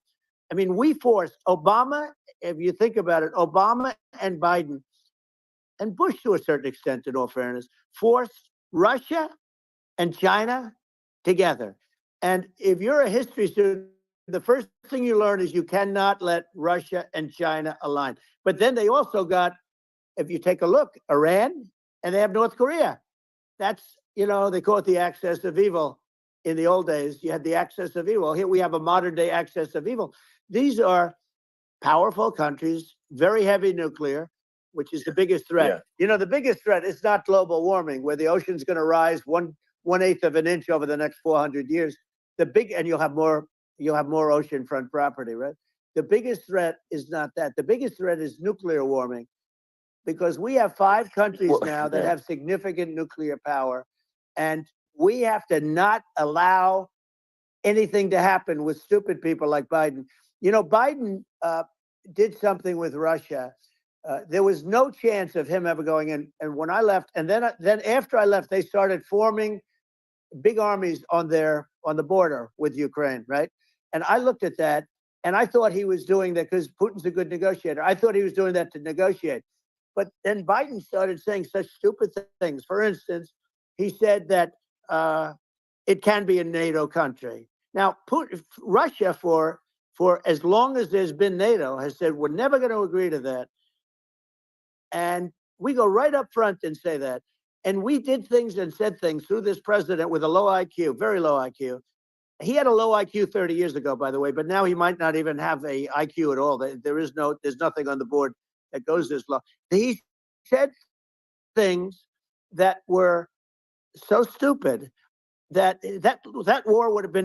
war had zero chance of happening if I were there. Zero chance. He was saying everything the opposite. Everything the opposite. And it's so sad because many more people have been killed in Ukraine than you read about. You don't read about how bloody it is and how disastrous. Sure. Hey, look, just in the 2 armies, you lost 500,000 people. And you know, Ukraine's having a hard time. Ukraine, I don't know if you saw the article recently, and it's true. You don't hear the true story. But if you think about it, Russia's gone, you know, Russia defeated Germany with us, and they defeated Napoleon. You know, they've been around a long time. They're a big fighting force. Yeah, sure. And it's very unfair. And Ukraine now doesn't have enough men. They're now using young men and very old men to fight. And we're in a very bad position. And I'm not going to blame exclusively, but I can tell you I could have stopped that. And a smart president could have stopped that. It wouldn't have happened. But we had a man that actually made it more prevalent. It was so bad. The words that he was using, the stupid threats coming from a stupid face that he was using. I said, this guy's going to cause us a war. He's going to cause us. And let me tell you, it can lead to World War III. That can lead to World War III. The Middle East can lead to. We have numerous places that could end up in a World War III right now for no reason whatsoever. No, I think you're right. I think people underrate the risk of World War III, and it's just when looking at the risk of global thermonuclear warfare, it's game over for humanity. And it's something that people have, I think, after the end of the Cold War, people have become complacent about, but they actually have forgotten that there are currently a lot of nuclear missiles that have targeting parameters for the United States from 100%. Other countries. And one of the things we're going to do is we're going to build an Iron Dome over us. Israel has it. We're going to have the best Iron Dome in the world. We need it, and we're going to make it all in the United States. But we're going to have protection, because it just takes one maniac to start something. We're going to have protection, and we're going to have. Why shouldn't we have an Iron Dome? Israel has one. Some other places Yeah. have one that nobody even knows about, frankly. But Israel has it. We're going to have an Iron Dome. But, you know, with all of that being said, to me, that's so important, the most important. But with all of that being said, the election's coming up and the people want to hear about the economy and the fact that Absolutely, they can't sure. buy groceries because they don't have enough money to buy groceries. The inflation has killed them. Food prices are up 50, 60, even 100% in some cases. And this stupid administration allowed this to happen. And it's a shame. And that's the thing that people most care about, in my opinion. They care about the border a lot. And we discussed the border at great length. It's nice to have Yeah, a yeah. forum like this where I can discuss something at length. And by the way, you think Biden could do this interview? Do you think that Kamala could do this? Not interview? even They would take close. a pass No, on you. Not even cannot. close. So they don't need Elon. They don't need Elon screaming out questions. It's pretty sad when you think that somebody that does this for a living can't answer a question or is afraid to do an interview. And in her case, with a very friendly interview, she's got all friendly interviewers. It's pretty sad. Yes, But absolutely. the big thing now is the Well, economy, Elon. yeah. And as much as Yeah. I mean, I view nuclear as the single most important thing, but a lot of people don't. A lot of people don't understand that. But it doesn't have to. If I understand it, that's all you need. Because if I was president, you're not going to have that kind of a problem. But the thing that they really is making them angry is what Kamala and Biden have allowed to happen to the economy. It's a disaster with inflation. The inflation, it Yeah. doesn't matter what you make. The inflation is eating you alive. If you're a worker or if you're just a middle income person, you can't afford. You know, 4 years ago, 5 years ago, people were saving a lot of money. Today, they're using Yeah. all their money and borrowing money just to live. It's a horrible thing Right. that's happening, and we'll end that Well, quickly. I think a lot of yeah, a lot of people just don't understand where inflation comes from. Inflation comes from government overspending because the checks never bounce when it's written by the government. So if the government spends far more than it brings in, that increases the money supply, and if the money supply increases faster than the rate of goods and services, Right. that's inflation. So really, we need to have we need to reduce our government spending, and we need to re-examine. I think we need like a government efficiency commission to say like, hey, where are we spending money that's sensible? Where is it not sensible? And we need to live within our means. We're currently adding, I think, $1 trillion to the deficit roughly Right. every 100 days. That's right. And you know the interest payments on the national debt have now exceed the defense budget. It's on the order of $1 trillion. It's interest. And it keeps Yeah. I growing. rebuilt our military, largely rebuilt our military, did a great job on it, which was so important. You know, we had jets, we had fighters that were, and bombers that were 70 years old. And we did a great job in that. Then by the way, we gave 85 billion of it back to Afghanistan, if you can believe it. We gave them 85 billion. You know, they're one of the largest sellers of military equipment in the world. They're selling what we gave them. That was one of the most embarrassing days in the history of our country. But if you think about, let's go back to the economy. We have to bring energy prices down. Energy started at the price of gasoline. Now your cars don't require too much gasoline, so you know you have a good, and you do make a great product. I have to say, I have to be honest with you. Thank That you. doesn't mean everybody should have an electric car, but these are minor details. But your product is incredible. But the Thank you. gasoline, Elon, is the cost of energy. Not only gasoline, it's the cost of heating your house and cooling your house. That has to come down. It's gone up 100%, 150, and 200%, and that has to come down. When that comes down, and we're going to drill, baby, drill. You know, they stopped drilling, and then they went back to drilling because they went back to the Trump policy. But if they won the day after they get into office, this country will go out of business because they're going to go to an energy policy that's not sustainable. Wind and different things.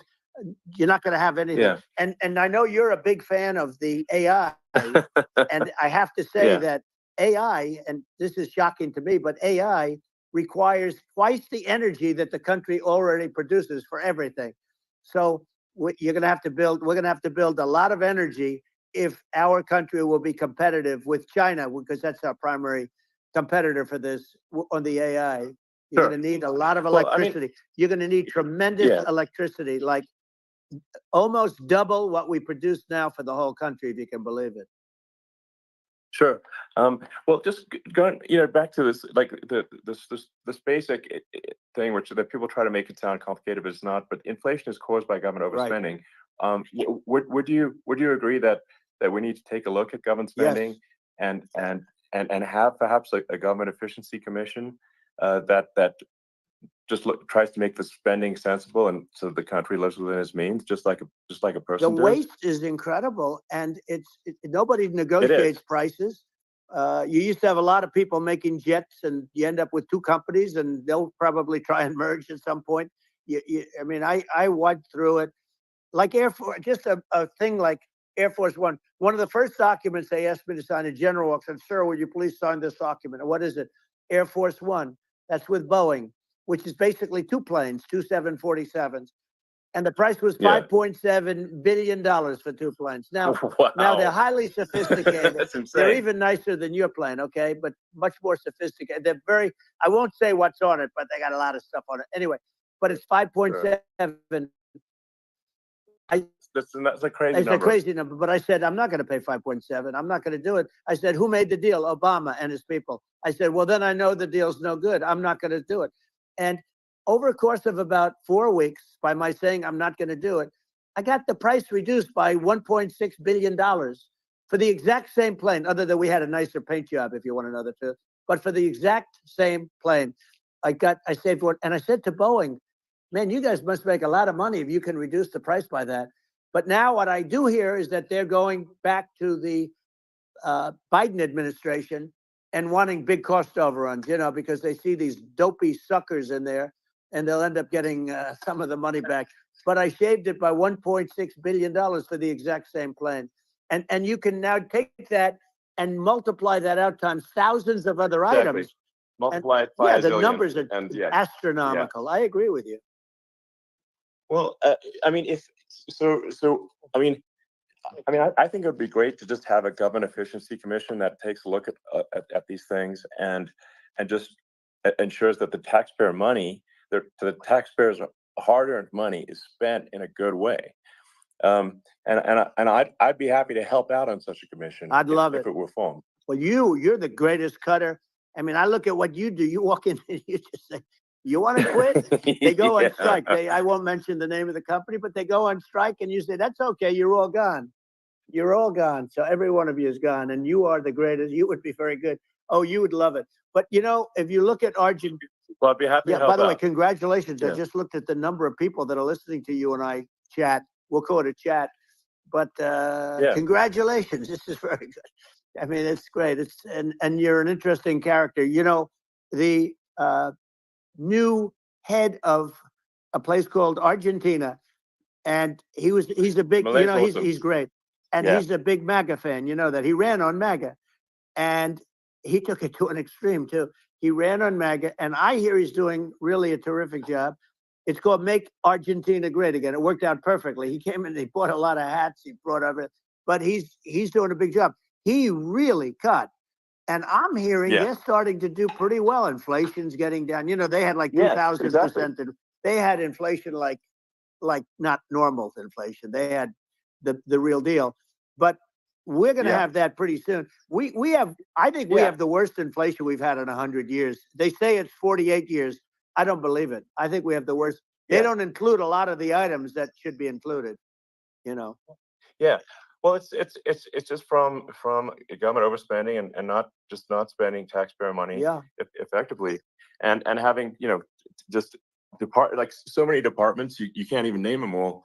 And what Milei is doing is he's cutting government spending. He's simplifying things. He's putting in regulations that make sense.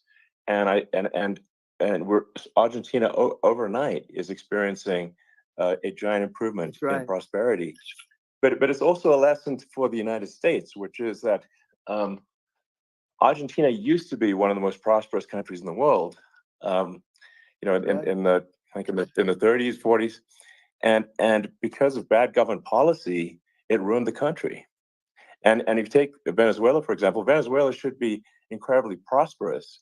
They have phenomenal reserves of everything, oil, everything, and it should be prosperous. But if the government's wrong, it impoverishes the people. And so I think we should not be complacent in the United States in thinking that and taking our prosperity for granted, because if with bad government policy, we can run the country into the ground. And that's just something people should bear in mind. Don't take prosperity for granted. Well, think of education. So we're ranked at the bottom of every list of the top 40. We're ranked number 40, number 38. Norway, Switzerland, Sweden, different countries are ranked good. Actually, China's pretty close to the top. They're a top 6 or 7. But we're ranked at the bottom, almost at the bottom, 38, 39, 40. In other words, horrible. And yet we spend more per pupil than any other country in the world. So we spend more. And what I'm going to do, one of the first acts, and this is where I need an Elon Musk. I need somebody that has a lot of strength and courage and smarts. I want to close up Department of Education, move education back to the states, where states like Iowa, where states like Idaho, not every state will do great, because states that basically aren't doing good now. You look at Gavin Newsom, the governor of California. He's terrible. He does a terrible job. So he's not going to do great with education. But of the 50, I would bet that 35 would do great, and 15 of them, or 20 of them, will be as good as Norway. Norway is considered great. You can name them. I mean, they're so good. Some of these countries are so good. But if you go into some of these really well-run states, we have states that don't know what debt is. We have states that have low taxes, no debt, everybody working. They're really well-run. Sure. And maybe they have certain advantages in terms of location, in terms of, the land or the sun and the water and the whole thing. There are a lot of advantages that some people have. But if you moved education back to the 50, you'll have some that won't do well, but they'll actually be forced to do better, because it'll be a pretty bad situation. But if you think about it, you'll have some of these states. I'll bet you'd have 30, 35 states. It'll be much better. And you know what it'll cost? Less than half what it is in Washington. And these people don't care about the students in these, faraway states. And it would be, it'd be unbelievable. Yeah. I think you're making a good point in that if the states have to, if each state has to compete against other states, then people will naturally move to states where it's better. Well, like California, as we said, it's a badly run state. I could go through. I got so many friends that are in those states, even if they're Democrats. I hate to mention certain states, but Illinois is badly run with Pritzker. He's a real loser. But some of these places are just badly run. But it's almost how do you not love them this to guy? run better, and they won't do good initially. But you're not going to do worse than you're doing right now. And I would say that the cost, you would cut your cost by 50 or 60%. And you'd have a little monitor. You want to make sure they're teaching English as an example. Give us a little English, right? Sure. Right? Yeah. No, but I mean, to what? I mean, some of these governors are doing so badly. I mean, they got so many people moving out of their state. They should get U-Haul Salesman of the Year award because they're driving so much U-Haul. It's actually amazing. It's just people move it out. Isn't it amazing to you as a businessman that they can even survive? Like Illinois. So many people are leaving, and you wonder, how do they survive? I mean, how do they survive? I saw where you left California and you moved to Texas. Texas does a great job. But, I mean, I just wonder, how do these states survive when big businesses, a big oil company just left California, as you know, and they moved to Texas. How do these big states survive when they lose so many businesses?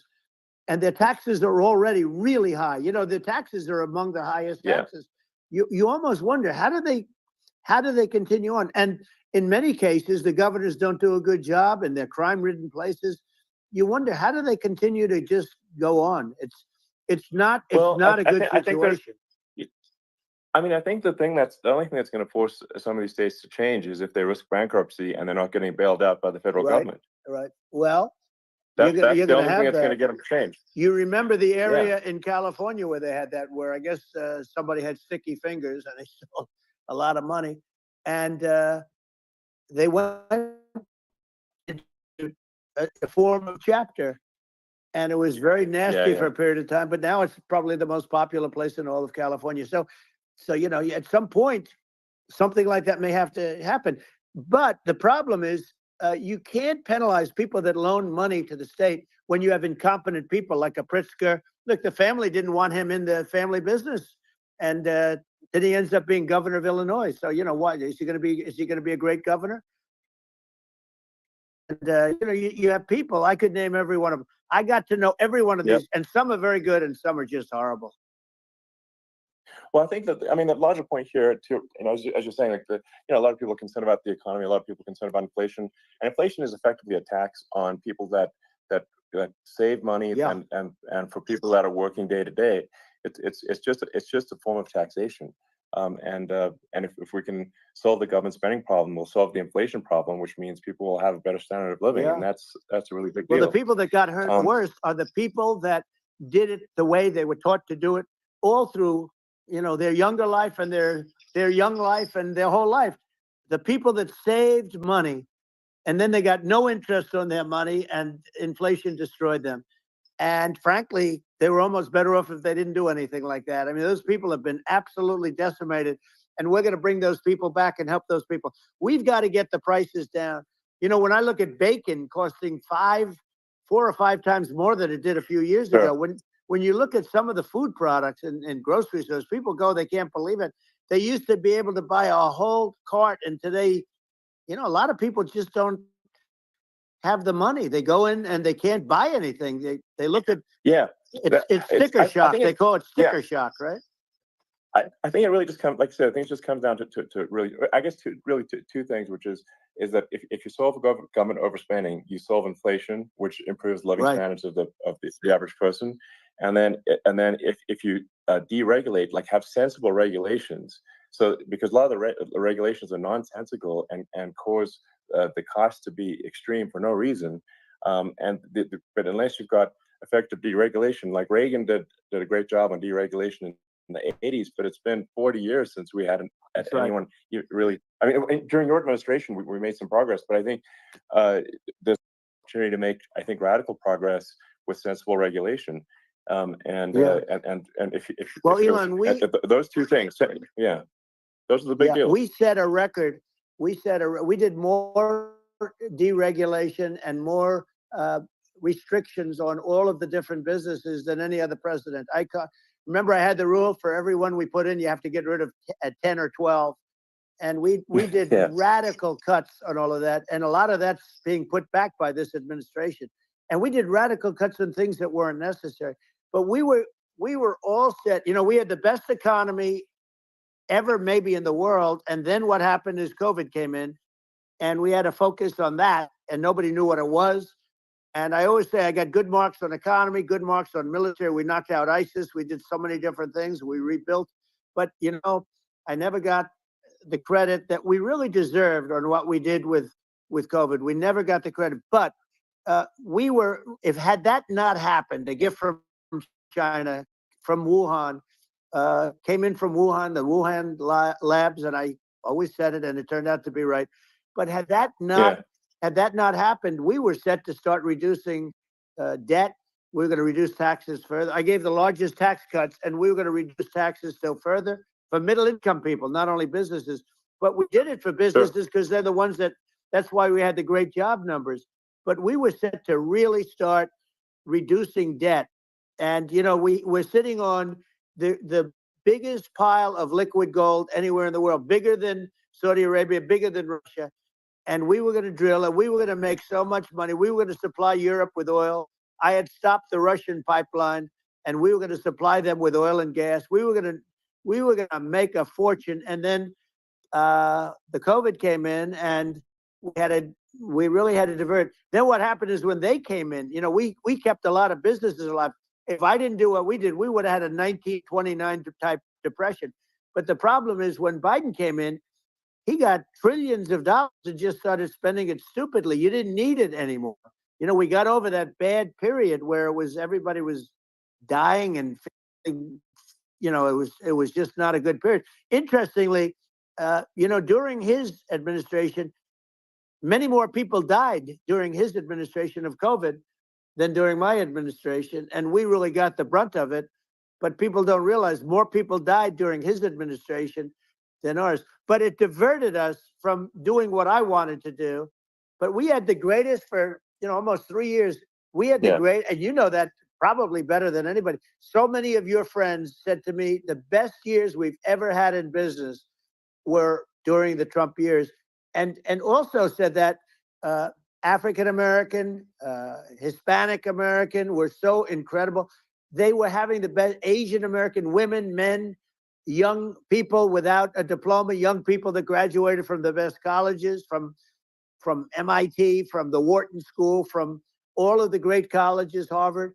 They were doing better, and people without a diploma were doing better, and everybody was happy. And then COVID came, and we had the problem is they spent trillions and trillions of dollars. They wasted.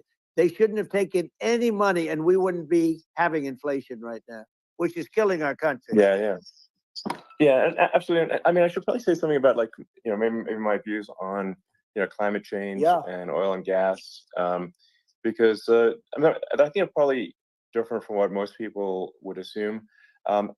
Because my views are actually pretty, I think, moderate in this regard, which is that I don't think we should vilify the oil and gas industry and the people that have worked very hard in those industries to provide the necessary energy to support the economy. And if we were to stop using oil and gas right now, we would all be starving, and the economy would collapse. So it's I don't think it's right to sort of vilify the oil and gas industry, and the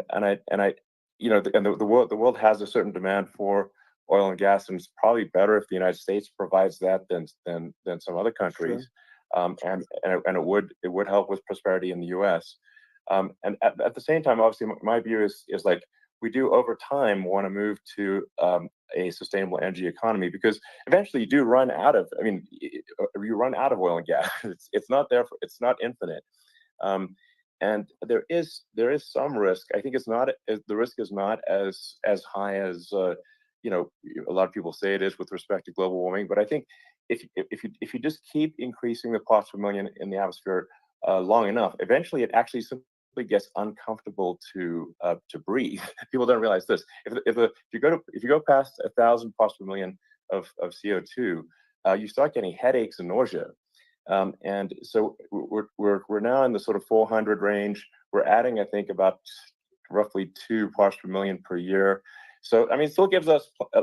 So what it means is like we still have quite a bit of time, but so there's not like we don't need to rush, and we don't need to stop farmers from farming or prevent people from having steaks or basic stuff like that. Like you can leave the farmers alone. I agree. How crazy is that? Where I mean, you have farmers that are not allowed to farm anymore and have to get rid of their cattle, and the whole world is a little crazy. But it's largely taken its lead from us.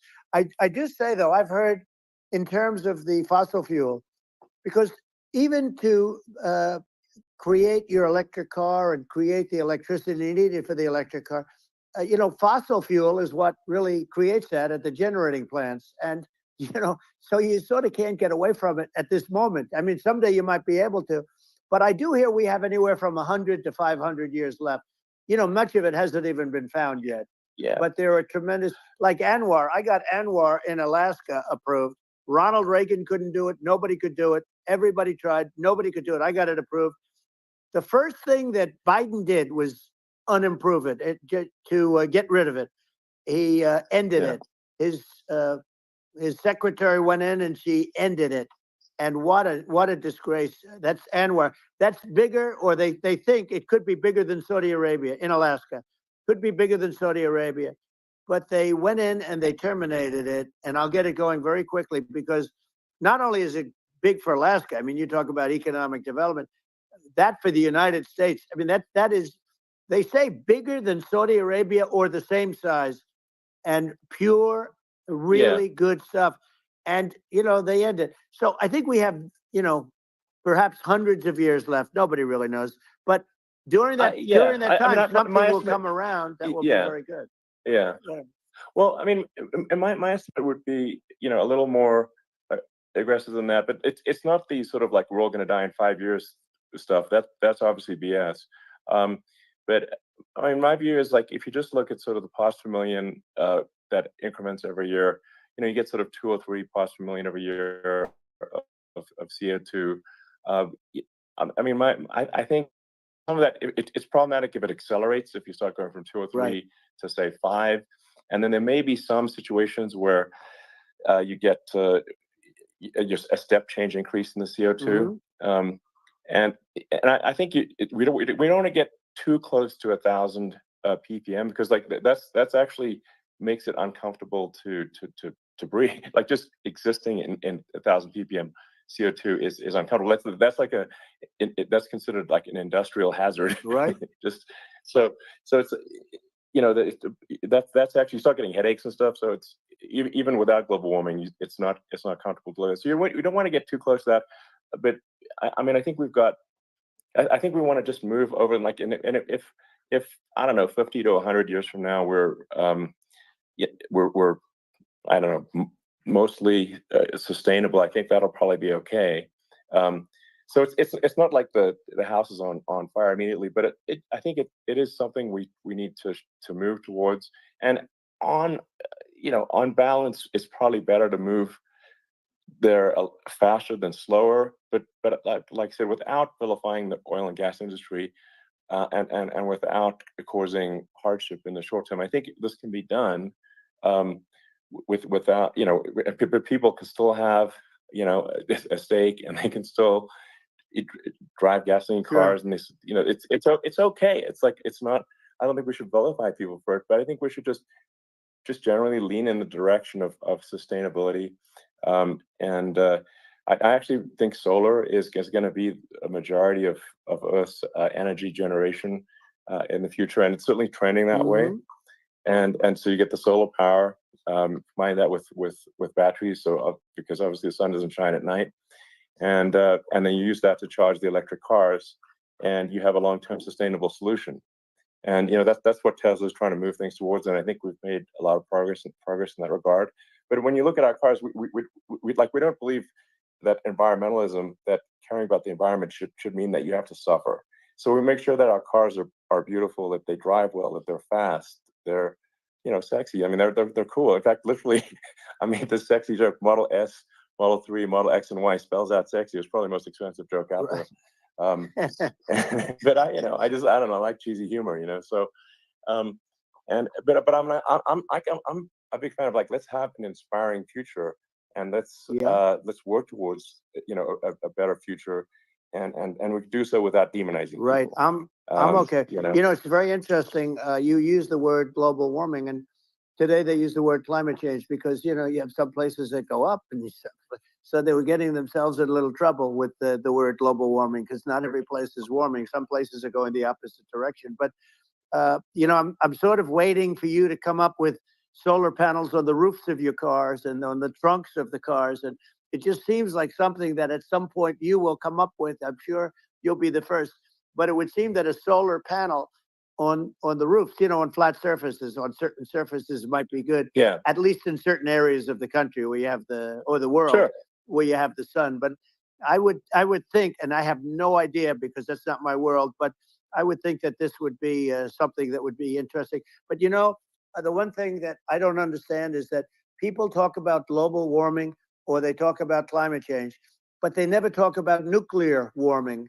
And to me, Sure. that's an immediate problem, because you have, as I said, 5 countries where you have major nuclear, and probably some others are getting there, and that's very dangerous. That's where you need a strong American president, because you don't want to have this proliferation. But you have 5 countries and getting more. China is much less than us right now, but they're going to catch us sooner than people think. They're way lower. Russia and us are number 1, and I mean, we're sort of tied. And China is far behind, but they're developing at a level that you're not surprised to hear, very fast. They'll end up catching up, maybe even surpassing. But to me, the biggest problem is not climate change. It's not, and everything's a problem, but it's degrees. To me, the big problem is the nuclear power. The power of nuclear is so great And when I talk Yeah, about nuclear I'll power prevent is world, underrated. yeah, It's I'll awesome. prevent World War III. I will, but the truth is that you have to, because this is no longer army tanks going back and forth and shooting at each other. This is a level of destruction and power that nobody's ever seen before. Yeah, and actually, there's the bad side of nuclear, which is a nuclear war, very bad side. But there's also, I think, nuclear electricity generation is Absolutely. underrated. You're right. And it's actually, people have this fear of nuclear electricity generation, but it's actually one of the safest forms of electricity generation. It's just a huge misunderstanding. And if you look at the injuries and deaths, caused by, say, I mean, I'm not going to try to pick on coal mining, but just any kind of mining operation. And there's a certain number of injuries and deaths per year. And you compare that to nuclear. Nuclear is actually way better. So it's underrated as an electricity source, and I think it's something that's worth reconsidering. But there's so much regulation that people can't get it done. So that, maybe they'll have to change the name. The name is it's a rough name. There are some areas like when you see what happened in bad branding. The we'll have to branding rebrand it. We'll have to give it a good name. We'll name it after you or something. No, it has a branding problem. When you see what happened, it does have a branding problem. When you see what happened in Japan, where they say you won't be able to go on the land for about 3,000 years. Did you ever see that? And in Russia, where they had the problem, where they, there's a lot of bad things happened, and they have a problem. And they say that in 2,000 years, people will start to occupy the land again. You realize it's pretty bad. No, that's not true. But you're right about it. It's amazing.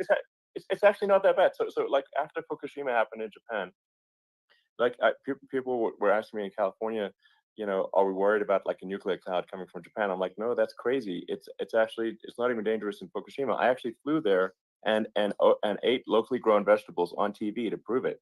And I donated a solar water treatment, a solar powered system for a water treatment plant. And but you haven't been feeling so well lately, and I'm worried about it. No, but I mean, I'm only kidding. It's fine, It's like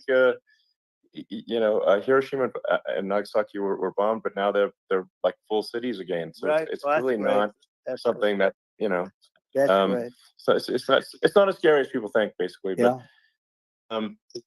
let's see. I mean, are there some other topics we should touch on? Like lawfare. I think we need to be concerned about what they've done to this country. Obviously, yeah. Well, we just won the big case in Florida.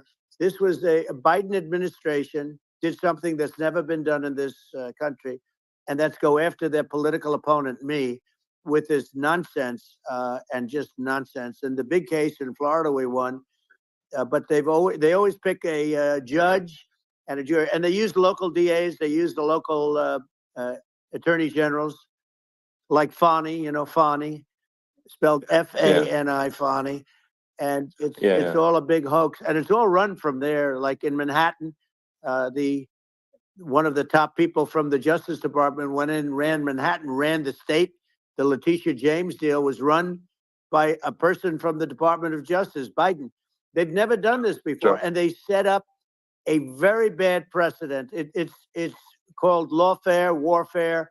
It's a terrible thing, and never happened in our country. It does happen in banana republics and third world countries, but it's never happened. And the incredible thing is it actually drove my numbers up because people see, fortunately I have a platform like you, or, in all fairness, like a conversation like this, where I can talk about it and people understand. I mean, you fight for election integrity and you end up getting indicted because you're fighting for election integrity.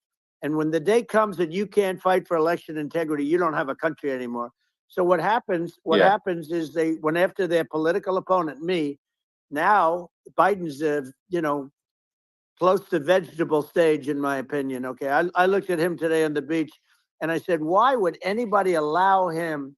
The guy could barely walk. Why would anybody allow him? Does he have a political advisor that thinks this looks good? He thinks this looks good because it looks so bad, and it's ridiculous. I mean. And he's been doing that for a long time. He can't lift the chair. The chair weighs about 3 ounces. It's meant for children and old people to lift. And he can't lift it. The whole thing is crazy. Well, he's clearly. I mean, he's clearly like we just don't have a president. Right you now. don't That's have a just obviously president, the and case. she's going to be worse than him because she is a San Francisco liberal who destroyed San Francisco, and then as Attorney General, she destroyed California. You talk about location, and we're talking about the sun and the water and all. There's nothing better than California. She has destroyed that. She was the original DA. She was the original in San Francisco. She was the original Attorney General in California. What she has done to California is, well, you know better than I do. You just left California for a lot of those reasons. And what she's done with crime, with cashless bail, where you kill somebody. I mean, we have states there you kill somebody and they let you out right away. I mean, you don't have to even put up, and then they never find the people unless they kill again, and then they let them out again. Our country is becoming a very dangerous place. And she is a radical left San Francisco liberal. And now she's trying to protect. Now she's looking like she wants to be more Trump than Trump, if that's possible. I don't think it's possible, but she wants to be more Trump than Trump. Yeah. I want a wall. I think that's, she wants to release all the prisoners that are in detention. And some of these guys are really bad. Right. That just came out today. She doesn't want to build the wall, even though the walls work. Walls and wheels. You know, in your business, everything you do is obsolete, almost, well, not the tunnels, but everything is obsolete. Even your rocket ships, they're like a month later, they're obsolete. You find a better way to. The only thing that's not obsolete is a wall and a wheel. And the wall, you know, I built hundreds of miles of wall, and that's why we had such good numbers. I was going to add 200 miles. We bought it. We could have flipped it up in 3 weeks. And they sold it for 5 cents on the dollar. That meant, I said, wow, that means that they actually do want to have open borders. She wants to have open borders, and now she's going like she's tough on the border. It's such a lie. Yeah, this is simply not true. This is simply not true. And everybody knows it's it's not true. It's a disgrace that she can say it. No, I mean, obviously, what's happening sort of overnight is they're rewriting history and making Kamala sound like a moderate when in fact she is far left, like far left. Worse than Bernie Sanders. She is considered more liberal by far than Bernie Sanders. She's a radical left lunatic. And if she's going to be our president, very quickly, you're not going to have a country anymore. And she'll go back to all of the things that she believes in. She believes in defunding the police. She believes in no fracking, zero. Now all of a sudden she's saying, no, I really want to see fracking. If they got in, the day she got in, she'll end fracking. And by the way, if people didn't think that, the lunatics that really believe in that, they won't vote for her. You know, like the Palestinians and Israel. She is so anti-Israel, and she's bad for both. Biden actually did something that was impossible. Both sides hate him. You know, both sides. That was a hard thing to do. Unification. Yeah, no. I mean, Netanyahu came to give a talk to a joint Senate and House sitting, and I was there, and Kamala stood him up. You know, what does that say? I think it's highly disrespectful. And I say, if you're a Jewish person or if you believe in Israel, if you're a person that, you know, is a very pro-Israel, if you vote for her, it's worse than Biden. And Biden was bad. But if you vote for her, you ought to have your head examined. And you see tonight, I mean, as we're doing this, I'm seeing reports coming that they expect an attack tonight or tomorrow from hundreds and maybe thousands of rockets.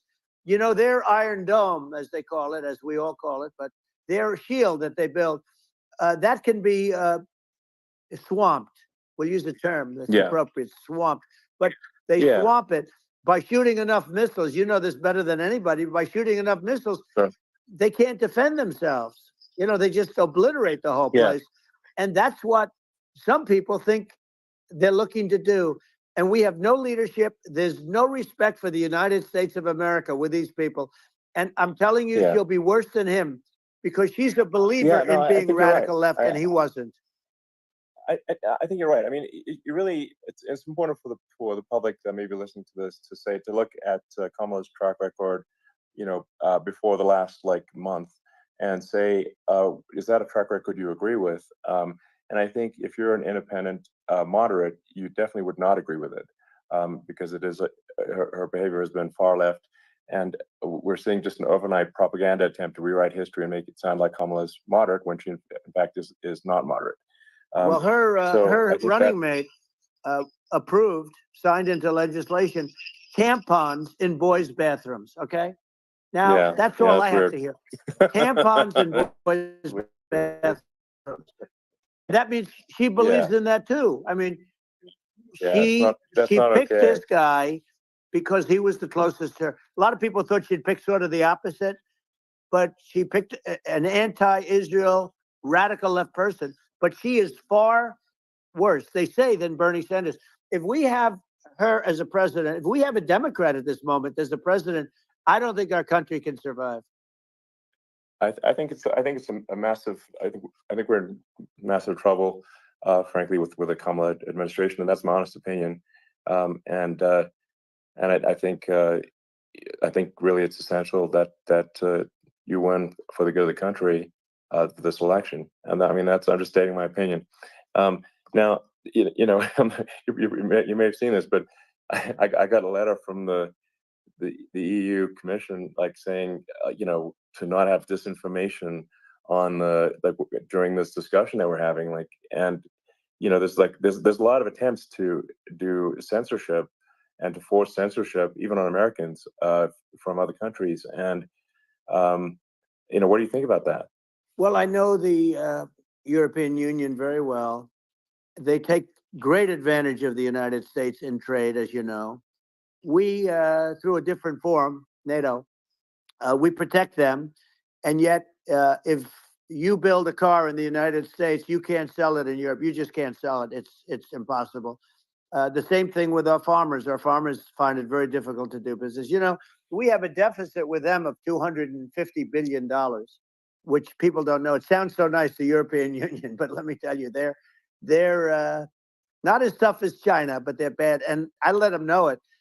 And that's probably why they notified you. No, they don't treat our country well. We defend them, with Ukraine. So we're in for 250 billion, and they're in for about 71 billion, and they have the same size. If you add up the European nations that in terms of an economy, it's about the same size. Wouldn't you say as us? And they're in, and they're in much greater risk. They're right there. We have an ocean separating us from, in this case, the enemy would be Russia. Used to be for the Soviet Union, but let's assume they're close enough. And what happens is they're in for 70-something million. I think even less than that, billion, and we're in for about 250 billion, and it could be a lot higher than that. And I say, why aren't you going to equalize? Why aren't they paying what we're paying? And they're in much more, it's much more important for them because of the fact that, they're right near there. I mean, they're all sort of in that location. We're not. But they should, and I did it with NATO. There were only 7 countries that were paid up in NATO out of 28 at the time. And the United States the United States was subsidizing NATO, tremendously subsidizing NATO. And I said, I went in and I said, you got to pay up. If you don't pay up, we're not going to defend you any longer. I took a lot of heat, but you know what happened? Billions and billions of dollars came flowing in. And I think a lot of the public isn't aware of the fact that the United States pays a disproportionate share of the NATO expenses. And then we get taken advantage of on trade. So think about it. Well, I mean, the point of NATO is defending Europe, and it's it's like, then okay, well, why is the United States paying disproportionately more to defend Europe than Europe? That doesn't make sense. That's unfair, and that is an appropriate thing to address. Well, when you talk about cost cutting and savings and everything else, I mean, honestly, look, there's nobody that feels worse about the Ukraine situation than I do, because I know it would have never happened. I know Zelensky. He was very honorable to me, because when they went with the Russia hoax and they said I had a phone call with him, he said it was a perfect phone call. It was a great phone call. He could have grandstanded and, said, oh, he was very threatening. He said, no, it was a very nice phone call. I called him up to congratulate him on his win. And he ended up getting impeached because these people are lunatics. I was talking about the difference from the people within and the enemies on the outside. in many cases, the people from within are more dangerous for our country than the Russias and the Chinas. If you have a smart president, you're not going to have a problem with them. You're going to do things. Yeah. Now they've taken advantage Yeah, of absolutely. us incredibly, but you're going to do things with the right person.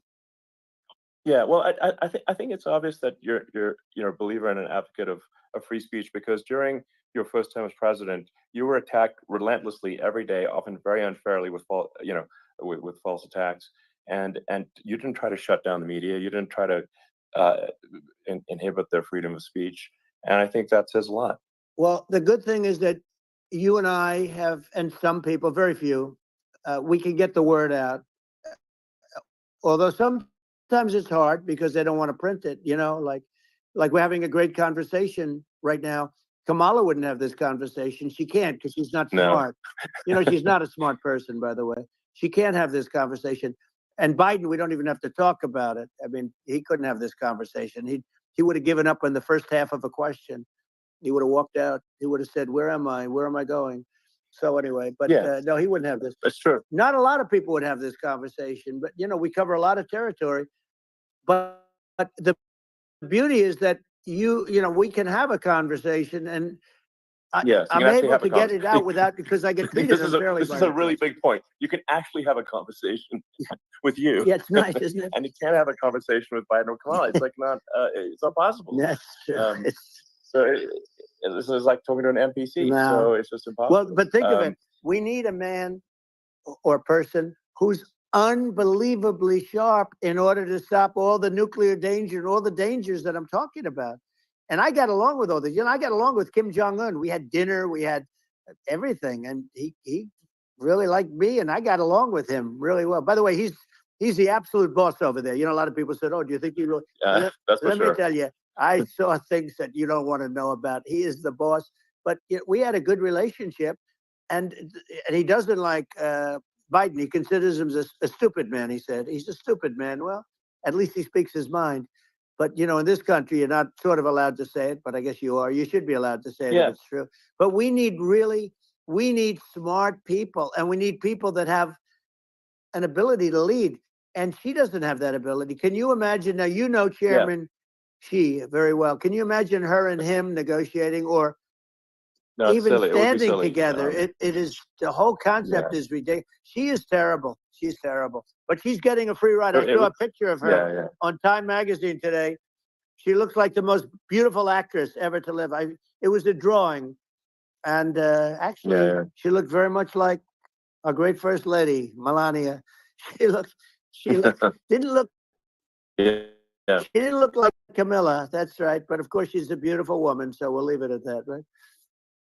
Yeah. Well, maybe I think part of what people in America want to feel excited and inspired about the future. They want to feel like the future is going to be better than the past, and that America is going to do things that are greater than we've done in the past, reach new heights that make you proud to be an American, and excited about the future. They want the American dream back. They want the American dream back. More important than anything else. It's like, you don't have that today because the people, they've been just sucked. They see incompetent people running our, the Biden thing is very interesting. People just found him to be incompetent. And when I debated him, I was like, is this for real? It was. Yeah, it was just absurd. But I think there are some grand projects that we could do. I mean, I think we could build a base on the moon. We could send American astronauts to Mars. We could build high-speed connections that are more advanced than anything else in the world between our cities, so people have fast transport. It's possible to solve traffic with tunnels. We've already made great progress in Vegas doing that, and and just do things that are exciting and inspiring and make the future feel like it's better than the past. Well, I saw what you did in Vegas, and I'll tell you, it was amazing. I got to see. I took a big glimpse at it, and it's incredible. It's incredible, and you could do that all over. You could do that all over. It's deep. Yeah, you don't even need much structure. Assuming you're in the right area. No, it's straightforward. It's amazing. So I think we could do some things that like China's got incredible high-speed rail between its cities, but I think it's actually possible with tunnels, if it was deregulation, with an ability to actually, where it's like legal to actually do the tunnels, then you could have high speed tunnels that are actually better than anything else in the world for high speed transport between cities, and that would be something that Americans can say, wow, okay, we've got something that's cooler than anyone else in the world. That's the kind of thing that makes you proud to be an American. And much safer than surface trains, where there is a danger there, with people, with crazy people. It's much safer, much better. And, it's sad because I've seen some of the greatest trains. I find it fascinating. And I've seen the systems and how they work, and the bullet trains, they call them, I guess. And they go unbelievably fast, unbelievably comfortable, with no problems. And we don't have anything like that in this country, not even close. And it doesn't make sense that we don't.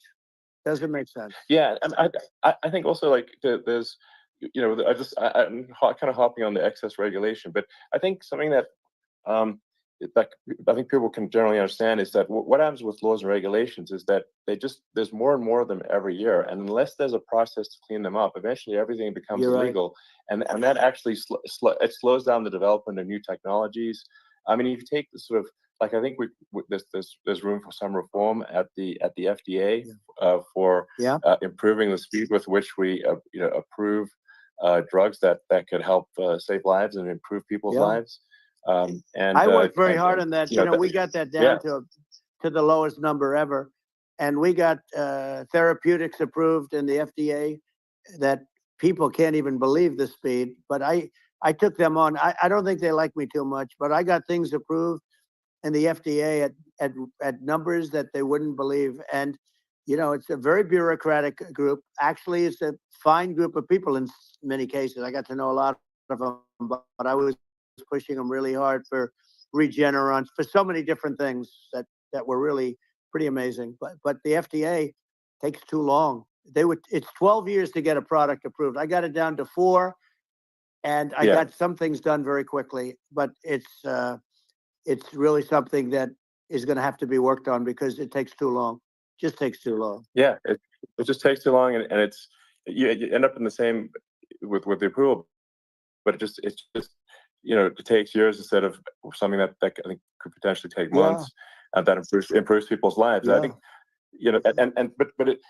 I just wanted to hop on this point that, like, there has to be an active process for reducing rules and regulations, because otherwise they just keep building up every year, and you get like hardening of the arteries, and eventually everything's illegal or takes forever, and then we just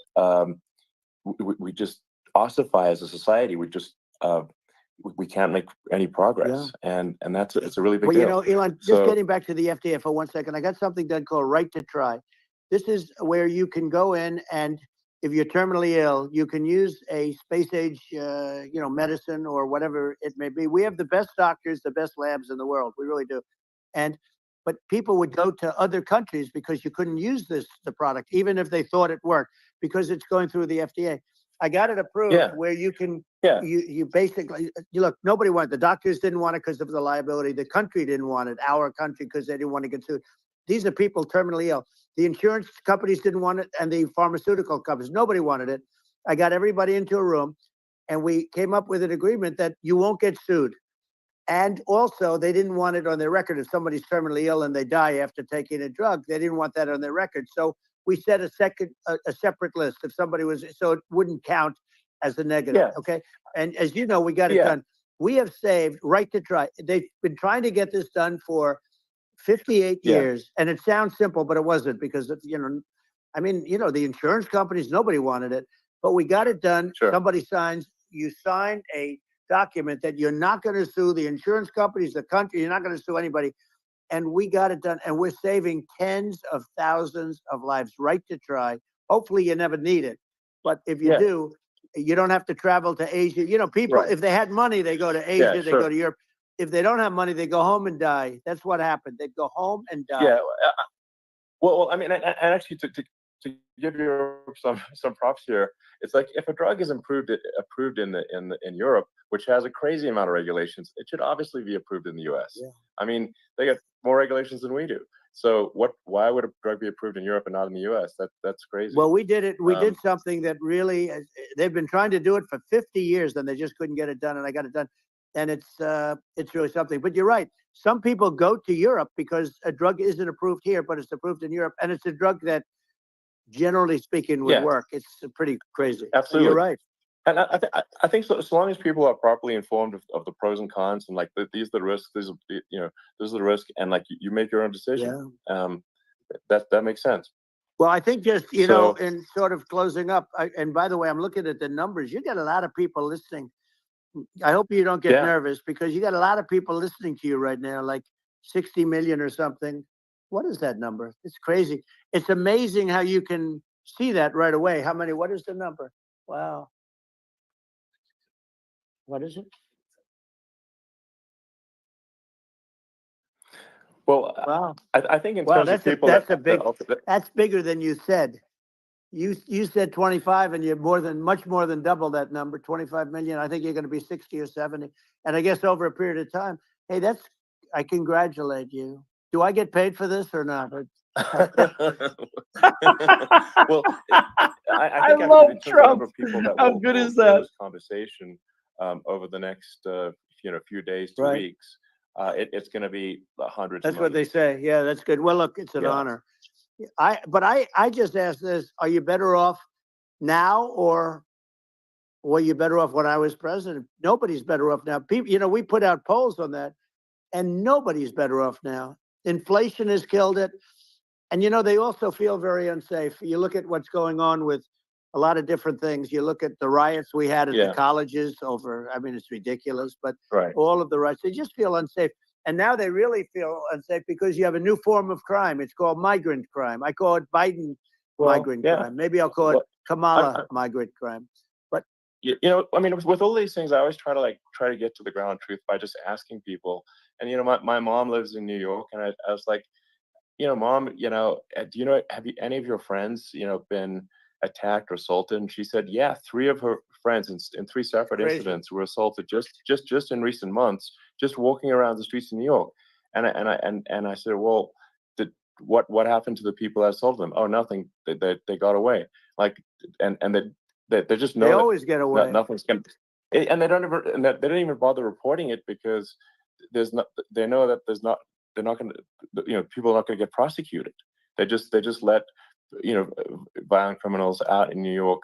The only one that gets prosecuted is Donald Trump. They prosecute Trump. Yeah, I mean it's just obviously messed up. Oh, it's terrible. If violent criminals are being getting off scot-free, and meanwhile the New York spending massive resources prosecuting you, and it's like what's this? And I think the sort of sensible public looks at this and said, what the heck's going on here? This is obviously abuse of the legal system. The legal system is supposed to be protecting the public from violent criminals, and it should be obviously allowing the public to make their own decision about who should be president, as opposed to some legal case. Once they start this precedent, because this can go on with the next one. I mean, this is a very bad precedent what they're doing in terms of going after their political opponent, and that's all it is. It's going after their political opponent, and then you get a judge who's a strong Democrat, and I'm being nice when I say that. In many cases, crooked as hell.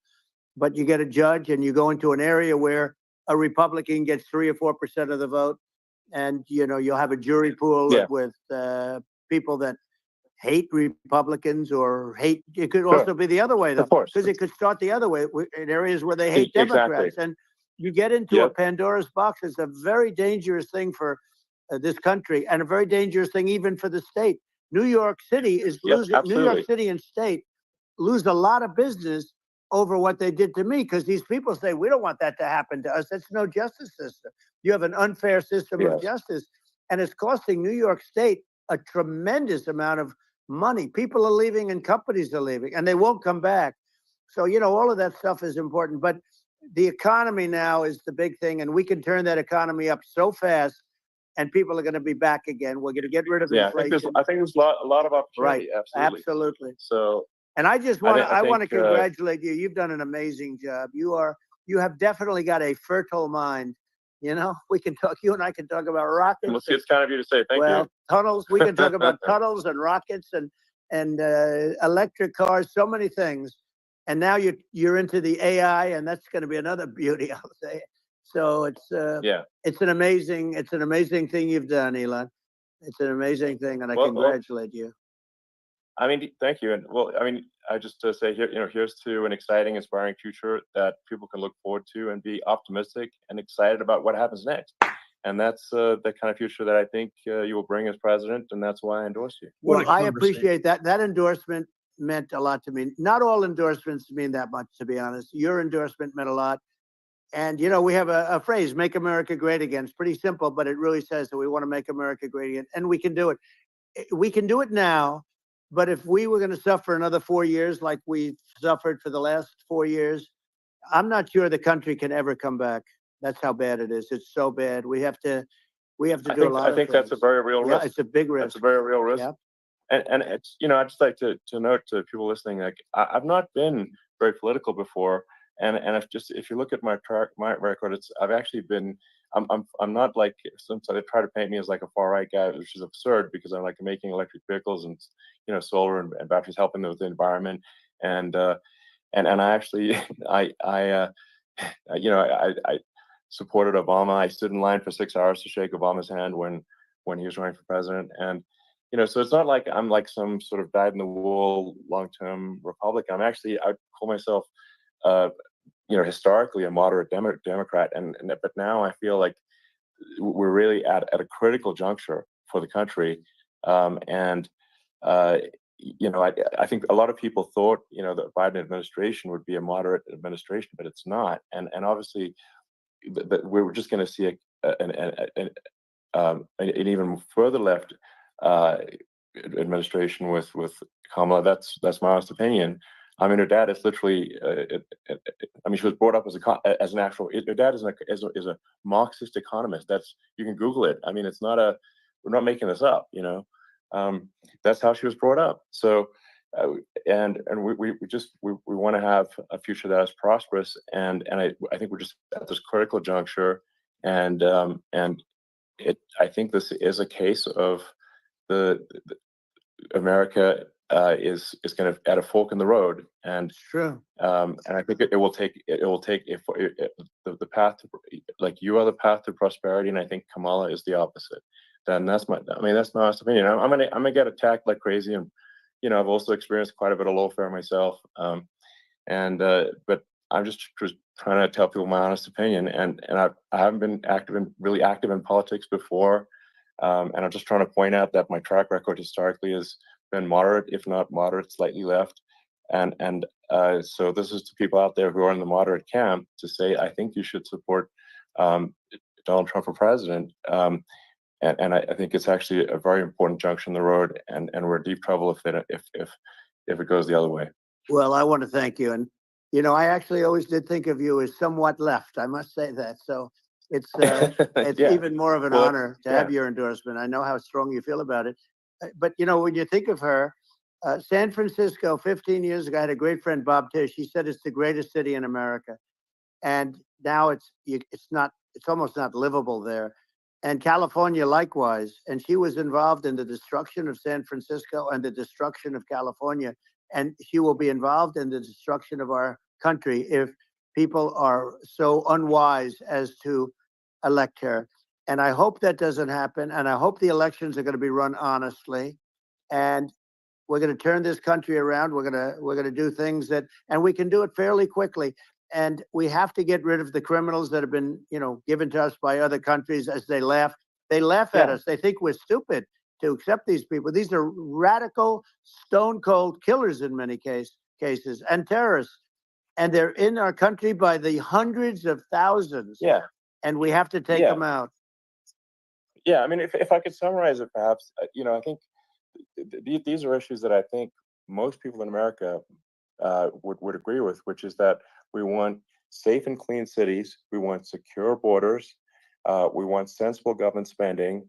We want to restore both the perception and reality of respect in the judicial system. Just stop the lawfare, and I think that's like. And how are those even right wing positions? I think those are just that's just common sense, and that's.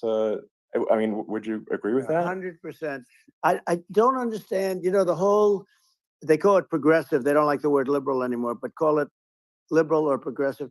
I don't understand how somebody could say that it's okay for them to empty prisons into our country. And again, I told you their crime rates all over the world are going way down, which makes sense. In fact, the next time what we'll do is, if something happens with this election, which would be a horror show, we'll meet the next time in Venezuela, because it'll be a far safer place to meet than our country. Okay, so we'll go, you and I will go, and we'll have a meeting and dinner in Venezuela, because that's what's happening.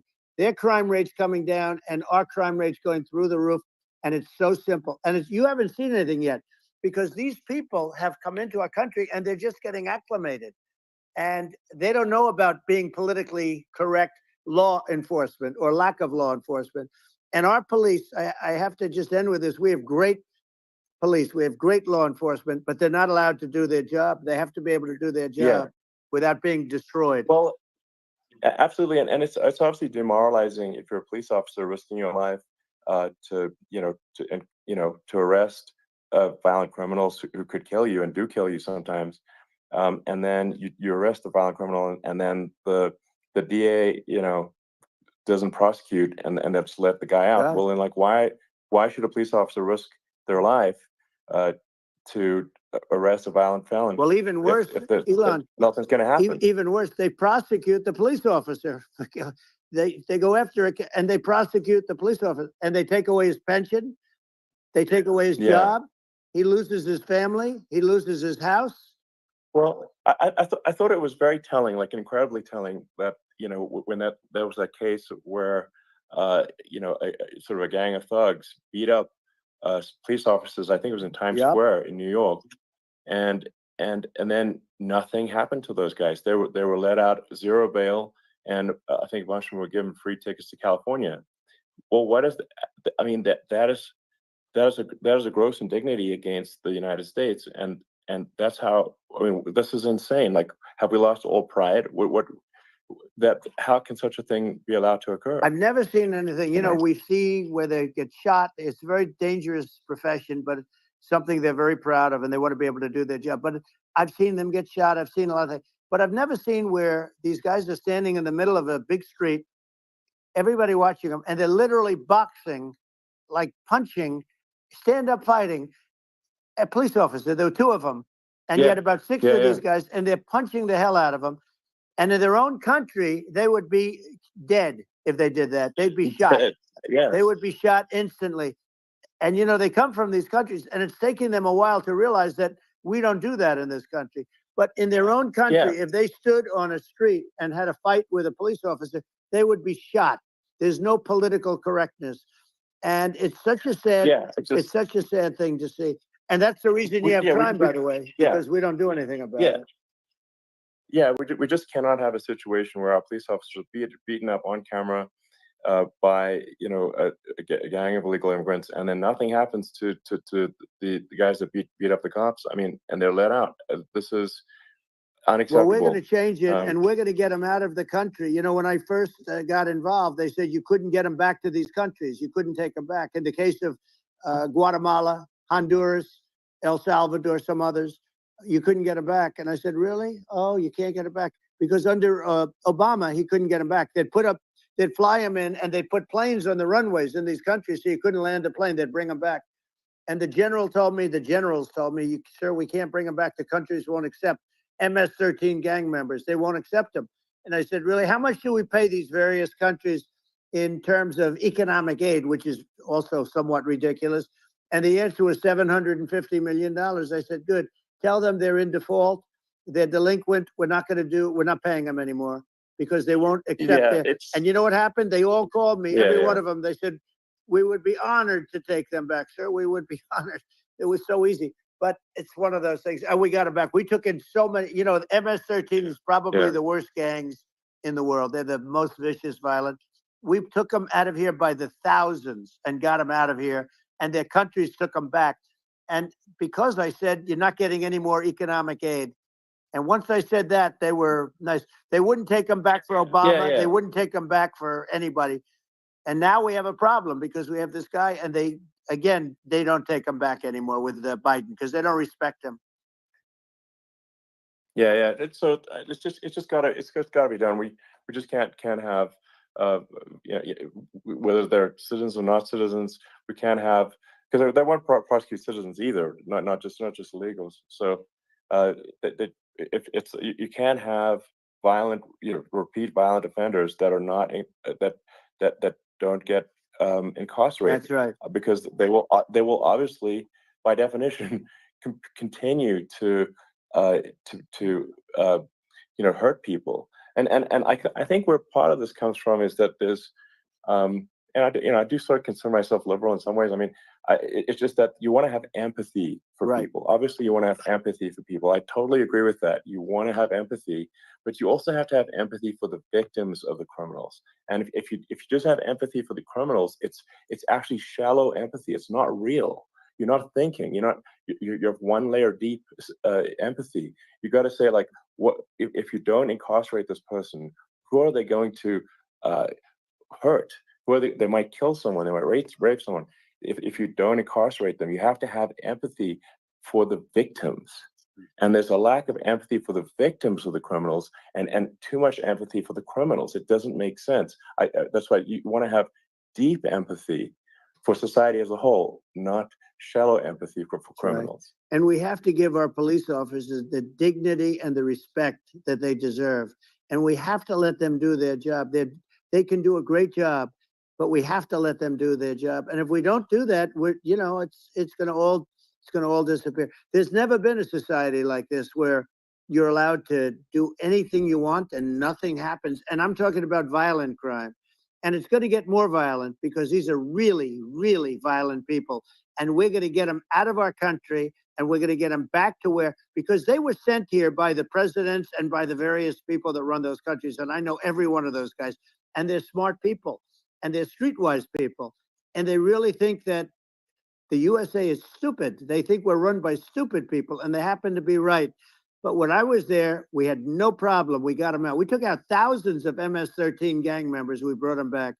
And now, again, it's the same old story. We don't do it. And they actually gave them a big increase in aid. They raised it up to billions of dollars, and they get nothing for it. So, I hope everybody's going to vote for Trump, and we're going to get this country straight. Yeah. And I didn't need this. I'm like you. I didn't need this. I had a very nice life. I didn't need to go through court systems and go through all the other stuff and run at the same time. I have to run.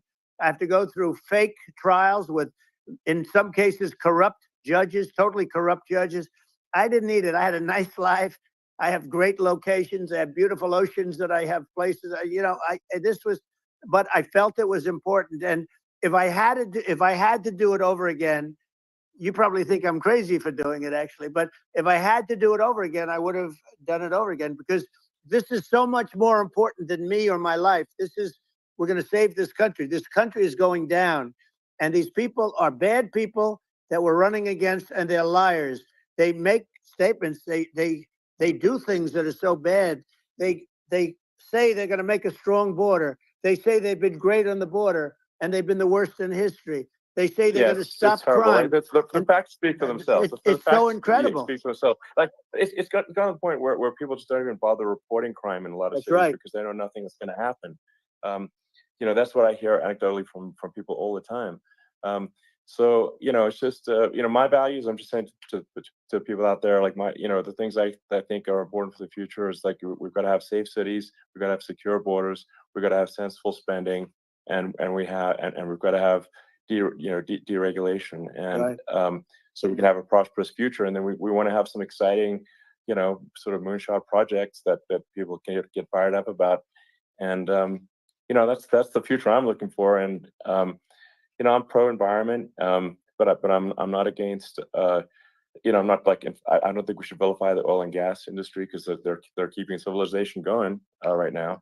And but I do think we want to move a reasonable speed towards a sustainable energy economy. Those are my values, and I think, and so I mean that's why I'm supporting you for president. Well, I appreciate. We're going to give incentive to companies to come into our country, not to leave our country. We're going to be giving tremendous incentives. We want companies to build here, not to build in other locations, and we want to create jobs. And again, it's about the American dream. You don't hear about the American dream anymore, Elon. You don't hear. You're the American dream in the truest sense, but you don't hear about the American dream anymore, and you're going to hear about it. People, they need that incentive to go out and do it, and they're going to love their lives. I mean, they're going to look forward to getting up in the morning and going to a job that they love, not a job that they can't stand, or not any job at all where they have no money, where they literally have no money, and then they end up with violence and lots of other problems. No, we're going to do some great things, and I learned a lot in the first. We had a great economy and all of that. We rebuilt the military, we did so much, but I also learned the best people. I learned the good people, the smart people, the dumb people, the people that can do things. The people, you learn. When I first came in, I tell people I was in Washington, D.C. only 17 times, according to the fake news media. I was in 17 times. I never stayed over. And you don't know people. You rely on other people to give you names, and then you realize the people you relied on weren't so good. Now, we had great people, but we also had some where I wouldn't have used them had I known. Now I know everybody, and I think we're going to really turn things around fast. We have no choice, otherwise we're not going to have a country. And I really appreciate this. Has been, to me, it's been a lot of fun being with you. You're an amazing guy. You've done an incredible job and a great inspiration to people. A great inspiration, and I hope you keep going and just continue to do well. And we're going to have a big election coming up, and I think November 5th will be the most important day in the history of our country. I think that election will be the most important election, and I think it'll end up being maybe the most important day in the history of our country, because if we don't win, I just feel so sorry for everybody. No, I think we're at a fork in the road of destiny of civilization, and I think we need to take the right path, and I think you're the right path. So I think that's what it comes down to. Thank you very much, Elon. It's a great honor, and we'll do it again sometime. And it's been really fun, and I hope you got a lot of viewers. I hear you got a lot, but I hope you got. I know you got a lot of them. So I appreciate it. I'll see you soon. All right, sounds good. Thank you. Thank you, Elon. Thank you very much. Bye.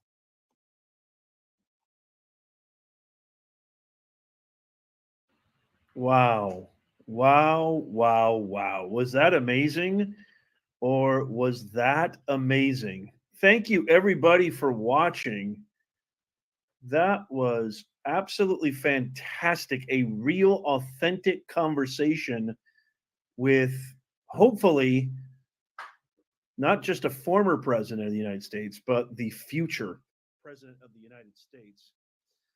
This isn't our usual setup here. We usually, I'm traveling right now, and so this isn't our usual setup. So if you're brand new here, let me know in the comments if you're brand new here. If you've never watched our channel before, we post new videos every single day that the woke left radical corporate media mafia never shares with you the objective truth. I do my own quantitative and qualitative research. I do all my own due diligence. We're a mom and pop shop. So my wife is a brilliant researcher. She helps